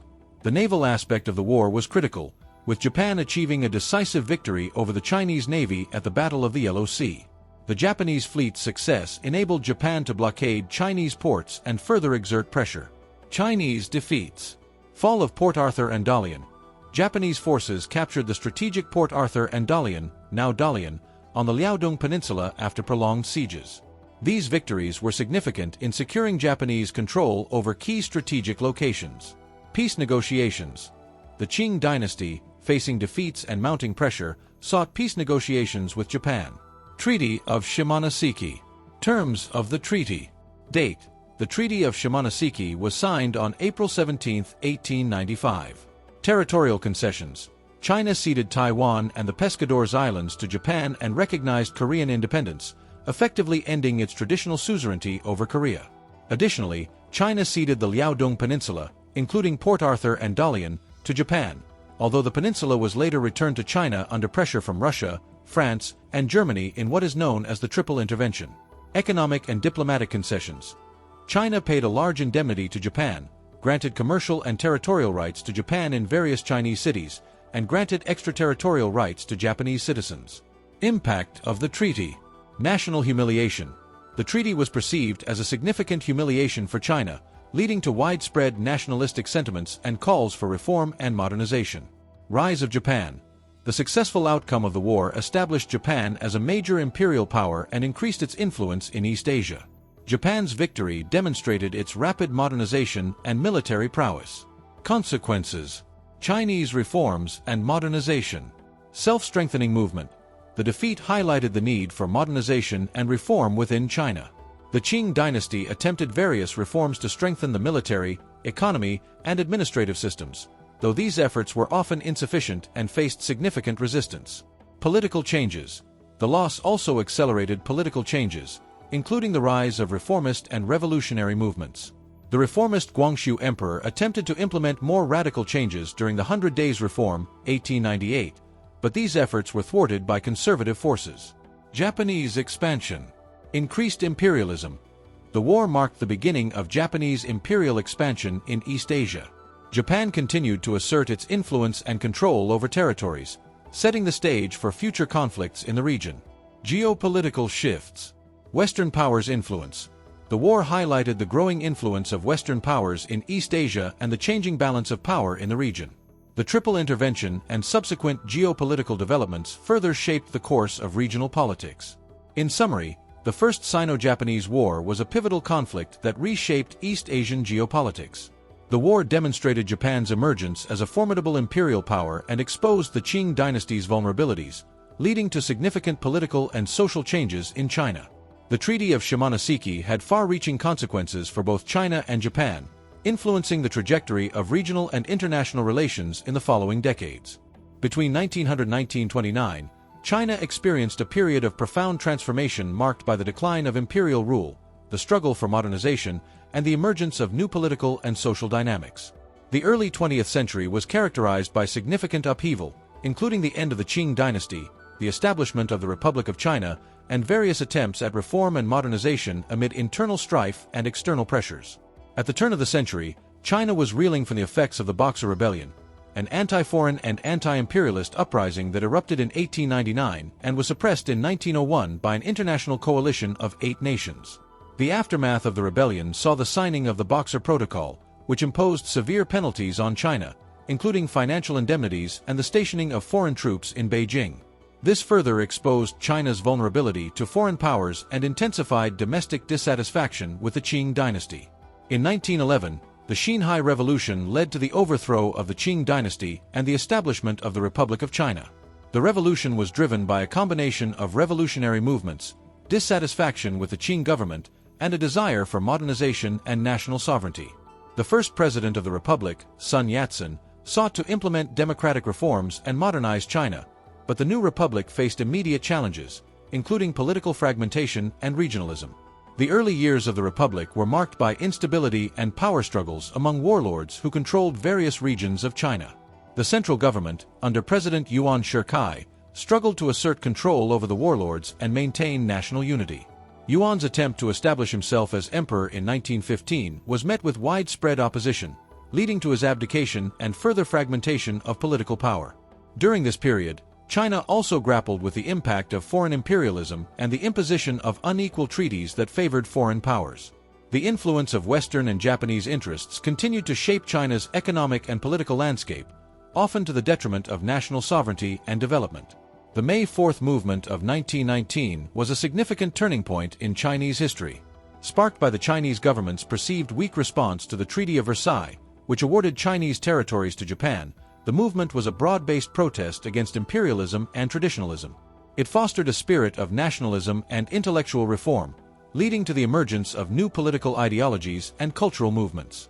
The movement also saw the rise of influential figures such as Chen Duxiu and Li Dazhao, who played key roles in the development of the Chinese Communist Party, CCP. In the 1920s, the Chinese Nationalist Party, Kuomintang or KMT, led by Sun Yat-sen and later by Chiang Kai-shek, sought to unify China and implement modernization reforms. The KMT launched a series of military campaigns known as the Northern Expeditions, aimed at defeating warlord factions and consolidating control over China.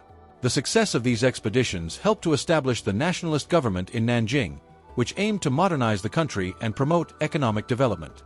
However, the period was also marked by ongoing conflict between the KMT and the CCP. The two parties initially cooperated during the First United Front, 1924 to 1927, to combat warlordism and foreign imperialism. This cooperation, however, deteriorated, leading to the Chinese Civil War, which would continue for several decades.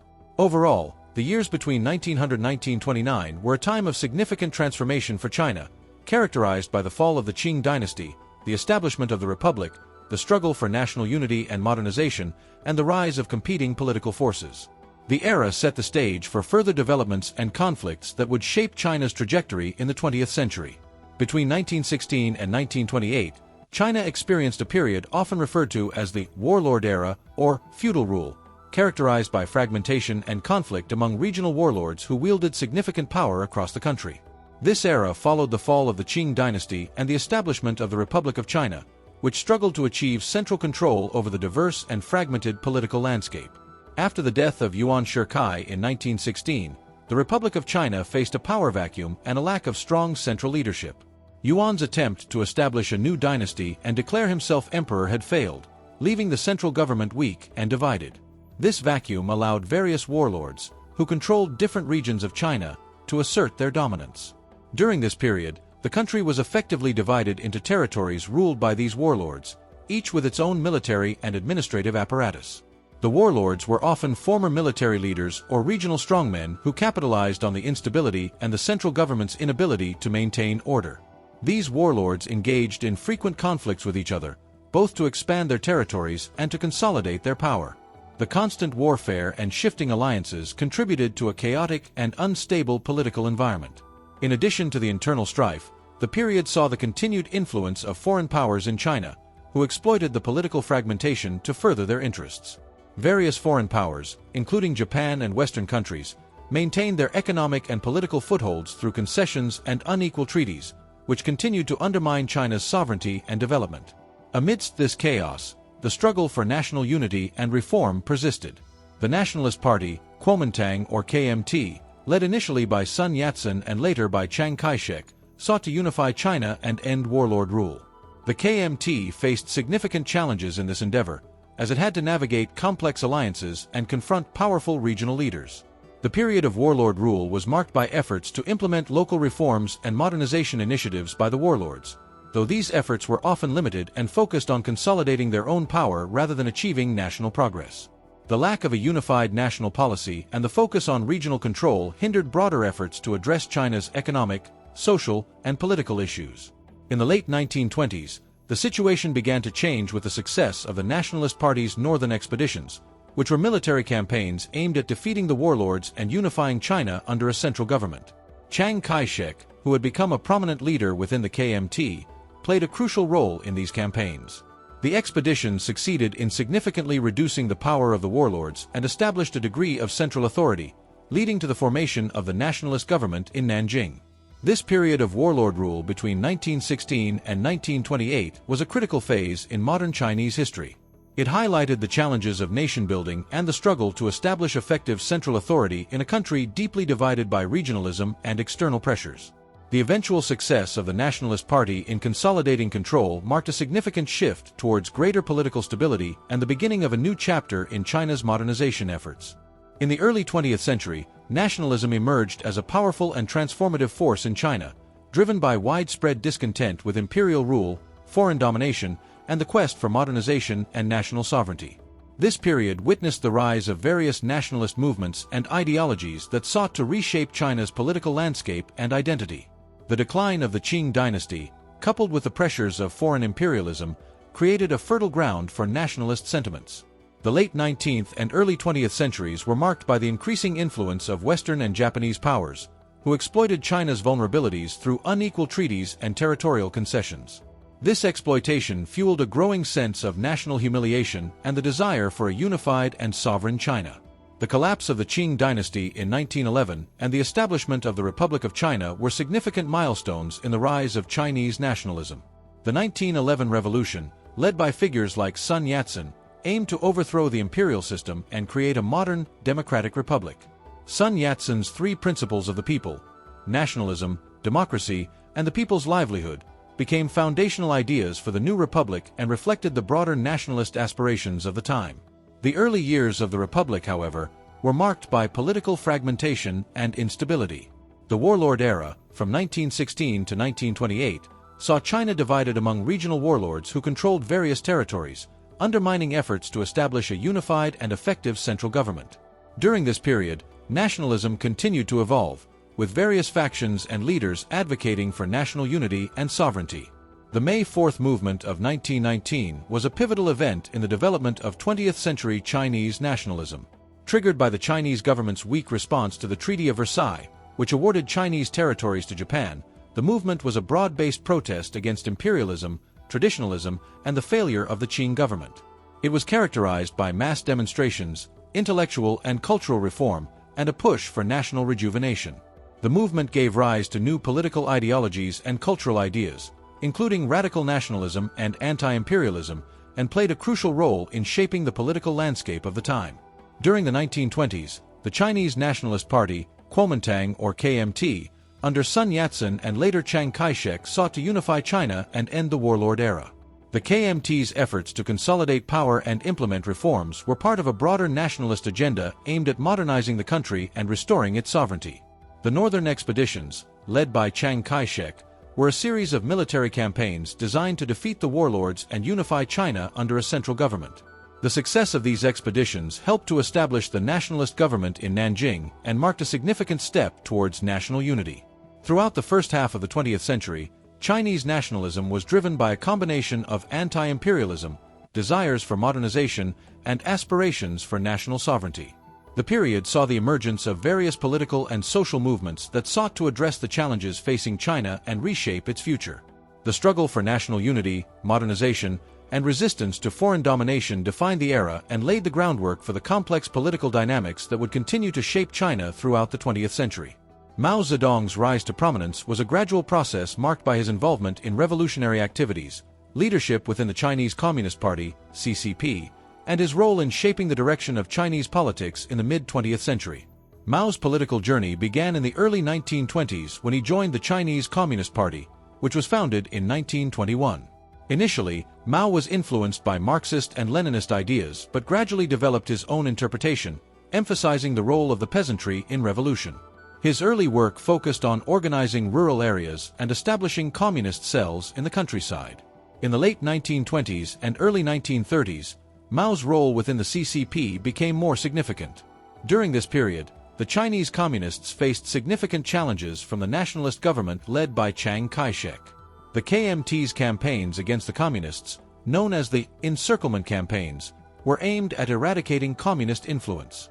Despite the setbacks and losses, Mao's strategy of guerrilla warfare and focus on rural support helped the Communists survive and build their base in rural areas. The Long March, which began in 1934, was a crucial event in Mao's rise.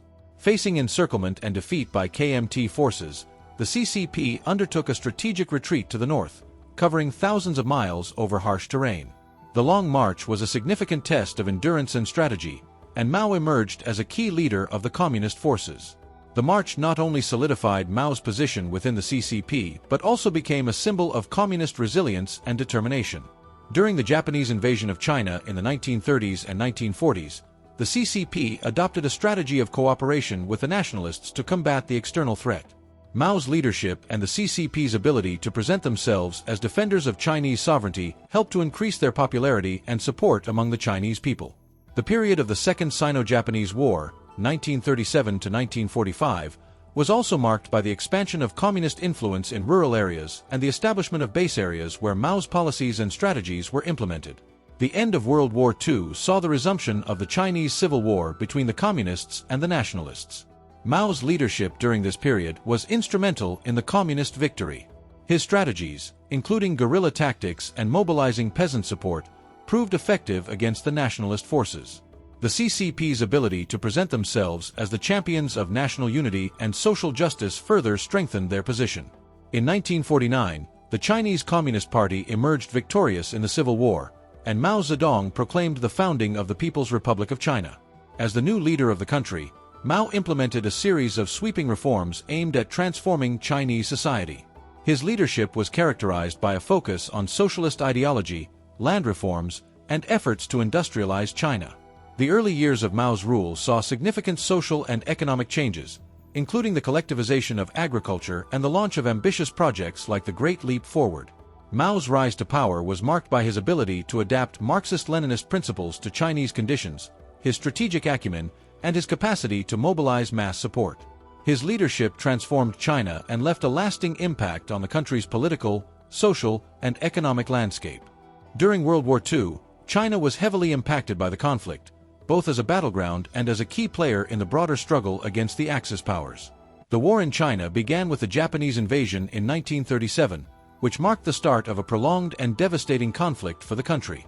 The invasion began with the Marco Polo Bridge incident in July 1937, leading to a full-scale military campaign by Japan. This conflict is often considered part of the broader Second Sino-Japanese War, which merged into the larger context of World War II when the global conflict expanded. The Japanese military advanced rapidly, capturing major cities such as Shanghai and Nanjing. The capture of Nanjing in December 1937 led to the infamous Nanjing Massacre, where Japanese troops committed widespread atrocities against civilians and disarmed soldiers. Throughout the war, China was divided in its response to the invasion. The nationalist government, led by Chiang Kai-shek, was the primary force fighting against the Japanese. Despite facing significant challenges and losses, including the loss of large parts of eastern China, the nationalists managed to continue resistance from their base in Chongqing, which became the wartime capital. The nationalist forces were supported by significant military and financial aid from the Allies, including the United States and Britain. In addition to the nationalists, the Chinese Communist Party, led by Mao Zedong, played a crucial role in the resistance against Japanese forces. The communists focused on guerrilla warfare and mobilized support in rural areas.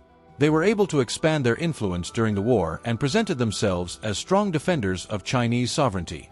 This period of cooperation between the nationalists and communists, though often strained, was crucial in resisting the Japanese invasion. The war had a profound impact on China's civilian population. The conflict caused immense suffering, including widespread displacement, economic disruption, and civilian casualties. The Japanese occupation brought severe hardship, including forced labor and brutal treatment of prisoners and civilians. China's participation in World War II was not only a significant national struggle, but also a crucial component of the global effort to defeat the Axis powers. The country was formally part of the Allied powers and contributed to the overall war effort. The war efforts in China also played a role in shaping the post-war order, including the eventual establishment of the People's Republic of China in 1949 following the end of the Chinese Civil War. In the aftermath of World War II, China faced a period of rebuilding and restructuring. The war had significant implications for China's internal politics and its position in the international community.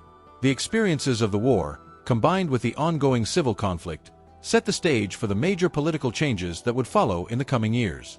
After World War II, China underwent significant political, social, and economic transformations that reshaped its trajectory. The end of the war left the country in a state of turmoil, with the Japanese occupation having devastated large parts of the nation. The immediate post-war period was marked by continued conflict between the nationalists and communists, which ultimately led to profound changes in China's governance and international position. The Chinese Civil War, which had been temporarily suspended during the war with Japan, resumed with increased intensity after 1945. The nationalist forces, led by Chiang Kai-shek, and the communist forces, under Mao Zedong, fought for control of the country. Despite significant support from the United States, the nationalists faced numerous challenges, including corruption, military setbacks, and the erosion of their support base. The communists, on the other hand, gained popular support, particularly in rural areas, through their successful guerrilla tactics and promises of land reform and social justice. By 1949, the communists emerged victorious in the Civil War. Mao Zedong proclaimed the establishment of the People's Republic of China on October 1, 1949. The new communist government faced the enormous task of rebuilding a war-torn country and addressing widespread social and economic issues. Mao and the Communist Party implemented a series of sweeping reforms aimed at transforming Chinese society. Land reforms redistributed land from landlords to peasants, while the early 1950s saw efforts to consolidate communist control and address social inequalities. The 1950s and early 1960s were marked by attempts at rapid industrialization and collectivization. The Great Leap Forward, launched in 1958, was an ambitious campaign to rapidly transform China into an industrialized socialist state through large-scale communal farming and the establishment of backyard steel furnaces. However, the campaign was plagued by inefficiencies and led to widespread famine and economic disruption, resulting in significant loss of life and a setback to China's development goals. Following the Great Leap Forward, the Cultural Revolution began in 1966, a radical and tumultuous period initiated by Mao to reassert his control and enforce communist ideology. The Cultural Revolution involved widespread social upheaval, including the persecution of intellectuals, the destruction of cultural heritage, and internal power struggles within the Communist Party. The movement caused widespread chaos and suffering and had a profound impact on Chinese society and governance. The end of the Cultural Revolution in 1976 marked a turning point. After Mao's death, Deng Xiaoping emerged as a key leader and initiated a series of economic reforms. Beginning in 1978, Deng's policies shifted China towards a market-oriented economy, introducing elements of capitalism while maintaining the Communist Party's control. These reforms, known as socialism with Chinese characteristics, included opening up to foreign investment, encouraging private enterprise, and decentralizing economic planning. The economic reforms led to rapid economic growth, modernization, and increased global engagement. China experienced significant improvements in living standards and became an increasingly important player on the world stage. However, the period was also marked by ongoing political repression and a lack of political liberalization, as the Communist Party maintained strict control over political life. In summary, post-World War II China saw a dramatic transformation from a country ravaged by war and internal conflict to a major global power with a rapidly growing economy. The rise of the People's Republic of China, the impact of Maoist policies, and the subsequent economic reforms under Deng Xiaoping reshaped China's political, economic, and social landscape, setting the stage for its role in the contemporary world. In the 1980s, China underwent profound changes that significantly altered its economic, social, and political landscape. The decade was marked by the transition from the radical policies of the Cultural Revolution to a period of reform and modernization under the leadership of Deng Xiaoping. At the beginning of the 1980s, China was still recovering from the turmoil of the Cultural Revolution, which had ended in 1976 with the death of Mao Zedong. Deng Xiaoping emerged as the paramount leader and initiated a series of economic reforms aimed at revitalizing the country's economy. These reforms were based on the idea of socialism with Chinese characteristics, which sought to incorporate market mechanisms and decentralized planning into the socialist framework. Deng's economic policies included the establishment of special economic zones, SEZs, in cities like Shenzhen, where market-oriented reforms were tested. These zones allowed for foreign investment, private enterprises, and greater economic freedom, providing a model for broader economic liberalization. The success of the SEZs demonstrated the potential benefits of market reforms and led to their expansion throughout the country. The 1980s also saw significant agricultural reforms. The household responsibility system replaced collective farming with individual land leases, allowing farmers to keep a portion of their produce after meeting state quotas. This change incentivized agricultural production, leading to increased productivity and improvements in rural living standards. In addition to economic reforms, the 1980s were a period of political and social adjustment. The government sought to maintain Communist Party control while managing the challenges and opportunities arising from economic liberalization. Political reforms were more limited compared to economic changes, with the party maintaining tight control over political expression and dissent. The decade was also marked by rising social issues and tensions, including growing income inequality and corruption. The benefits of economic reforms were not evenly distributed, leading to disparities between urban and rural areas, as well as among different regions of the country. The most significant political event of the 1980s was the Tiananmen Square protests of 1989. Demonstrations, initially driven by student activists calling for political reform, anti-corruption measures, and greater personal freedoms, grew to include a broad cross-section of society. The protests culminated in a violent crackdown by the government, resulting in a large number of casualties and a significant impact on China's political climate. The Tiananmen Square incident led to a period of political repression and reinforced the Communist Party's commitment to maintaining control. Despite these challenges, the economic reforms of the 1980s laid the foundation for China's rapid growth in the subsequent decades. The policies implemented during this period transformed China into a global economic powerhouse, setting the stage for its emergence as a major player on the world stage. The 1980s thus represent a critical decade of transition, setting the trajectory for China's development in the late 20th and early 21st centuries. The 1990s were a transformative decade for China, marked by significant economic growth, political stability, and increasing integration into the global community. The period built upon the economic reforms initiated in the 1980s and set the stage for China's emergence as a major global player in the new century. At the start of the 1990s, China was consolidating the economic reforms that had been introduced in the previous decade. The government continued to expand market-oriented policies, focusing on further opening up the economy to foreign investment and trade. The development of special economic zones, SEZs, and open coastal cities was accelerated, contributing to rapid industrialization and urbanization. Major infrastructure projects, such as the construction of highways, bridges, and ports, supported the country's economic expansion. The 1990s saw China's economy grow at an unprecedented rate, with annual GDP growth often exceeding 10%. This economic boom was driven by a combination of domestic reforms and increasing foreign investment. China became a major destination for international businesses looking to capitalize on its vast market and low production costs.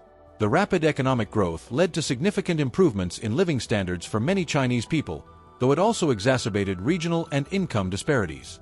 The decade also witnessed the continuation of economic reforms with the introduction of additional measures aimed at modernizing state-owned enterprises, SOEs. The government implemented policies to increase the efficiency and competitiveness of SOEs, including the restructuring and downsizing of these enterprises. While these reforms helped to stimulate economic growth, they also led to layoffs and social discontent among affected workers. China's integration into the global economy advanced significantly during the 1990s. In 1992, China formally applied for membership in the General Agreement on Tariffs and Trade, GATT, the precursor to the World Trade Organization, WTO. The country's accession to the WTO in 2001 was a key milestone, marking its entry into the global trading system and solidifying its commitment to economic liberalization and market reforms. Politically, the 1990s were characterized by a focus on maintaining stability and control. The Chinese government, led by the Chinese Communist Party, CCP, continued to emphasize political stability and economic development as essential to its legitimacy. The government's response to the Tiananmen Square protests of 1989, which had been met with a harsh crackdown, continued to shape its approach to political dissent and social unrest. The CCP maintained strict control over political expression and media, while focusing on economic performance as a means of securing public support. Socially, the 1990s were a period of significant change, with urbanization and modernization leading to shifts in lifestyle and societal values. Rapid economic development brought about changes in consumer behavior, education, and cultural attitudes. The rise of a new middle class with increasing disposable income influenced cultural and social trends, contributing to the emergence of new consumer lifestyles and a more cosmopolitan outlook in major cities. In summary, the 1990s were a pivotal decade for China, marked by impressive economic growth, increased global integration, and ongoing political control. The policies and developments of this period laid the groundwork for China's rise as a major global economic power in the 21st century. In the 2000s, China experienced rapid economic growth, significant social change, and increasing influence on the global stage. The decade was marked by China's emergence as a major economic powerhouse and its deepening integration into the international community. Economically, China's growth surged to unprecedented levels. The country continued to benefit from the reforms of the previous decades, with its GDP expanding at an impressive rate, often exceeding 10% annually. The economy became increasingly driven by manufacturing and export-led growth, with China becoming known as the world's factory due to its vast production capabilities and low labor costs. This period saw the rise of major Chinese multinational corporations and a booming export sector, contributing to China's position as the world's largest exporter of goods. One of the key events of the 2000s was China's accession to the World Trade Organization, WTO, in 2001. Joining the WTO marked a significant step in China's integration into the global economy. It led to increased foreign investment, greater market access for Chinese products, and further economic reforms. The accession also necessitated compliance with international trade rules and practices, contributing to China's economic modernization and global economic influence. The 2000s also saw continued urbanization and industrialization, with massive infrastructure projects transforming the country. Cities expanded rapidly, and new urban centers emerged, contributing to the development of a modern, consumer-driven economy. Major infrastructure projects included the construction of high-speed rail networks, modern highways, and the expansion of ports and airports. Socially, the rapid economic growth led to significant changes in Chinese society. There was a rise in living standards, an expanding middle class, and increased consumerism. Urban areas saw improved infrastructure and services, while rural areas also benefited from some development, although disparities between urban and rural regions remained pronounced. The decade was also marked by increasing environmental concerns. The rapid industrialization and urbanization led to severe environmental issues, including air and water pollution, deforestation, and soil degradation. The Chinese government began to address these issues with varying degrees of success, implementing policies aimed at environmental protection and sustainable development. Politically, the Chinese Communist Party, CCP, maintained strict control over the country, emphasizing stability and economic growth as key priorities. The CCP's grip on power remained firm, with limited political liberalization and continued censorship of dissent. However, the party also adapted its policies to address the challenges of a rapidly changing society and economy. China's international presence grew during the 2000s. The country became more active in global organizations and increased its influence in international affairs. It pursued an assertive foreign policy, investing in infrastructure and development projects in other countries through initiatives like the Belt and Road Initiative. China's growing economic and political clout was increasingly recognized on the global stage. In summary, the 2000s were a decade of tremendous economic growth and transformation for China. The country emerged as a major global economic player, experienced significant social changes, and increased its international influence. The developments of this period set the stage for China's continued rise as a major global power in the 21st century. The 2010s were a dynamic decade for China, characterized by continued economic growth, increasing global influence, and significant domestic changes. The decade marked China's rise as a major global power and saw a range of developments in its economic, political, and social spheres. Economically, China maintained robust growth throughout the 2010s, although the rate of expansion began to moderate compared to the previous decades. The country continued to be a major driver of global economic activity, with a strong focus on transitioning from an investment-driven model to one more reliant on consumption and services. China also faced challenges such as managing debt levels, addressing overcapacity in certain industries, and coping with the consequences of rapid urbanization. A key focus of the 2010s was on innovation and technological advancement. The Chinese government prioritized technological development as part of its strategy to transition from being a low-cost manufacturing hub to a leader in high-tech industries. This included significant investments in areas such as artificial intelligence, 5G technology, and renewable energy. The rise of Chinese technology giants like Alibaba, Tencent, and Huawei exemplified this shift and positioned China as a global leader in technology and digital commerce. China's international presence grew significantly during the 2010s.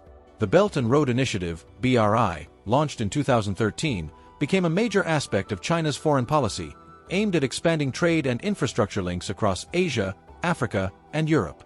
The initiative was both a strategy to enhance global connectivity and a means to extend China's influence through investment and development projects. Domestically, the 2010s saw a consolidation of power under President Xi Jinping, who assumed office in 2013. Xi's leadership was marked by a strong emphasis on anti-corruption campaigns, which aimed to address widespread corruption within the Communist Party and government. The campaign resulted in the investigation and punishment of numerous officials and was intended to bolster the party's legitimacy and strengthen its control. Political control was reinforced under Xi Jinping, with a focus on maintaining stability and party discipline.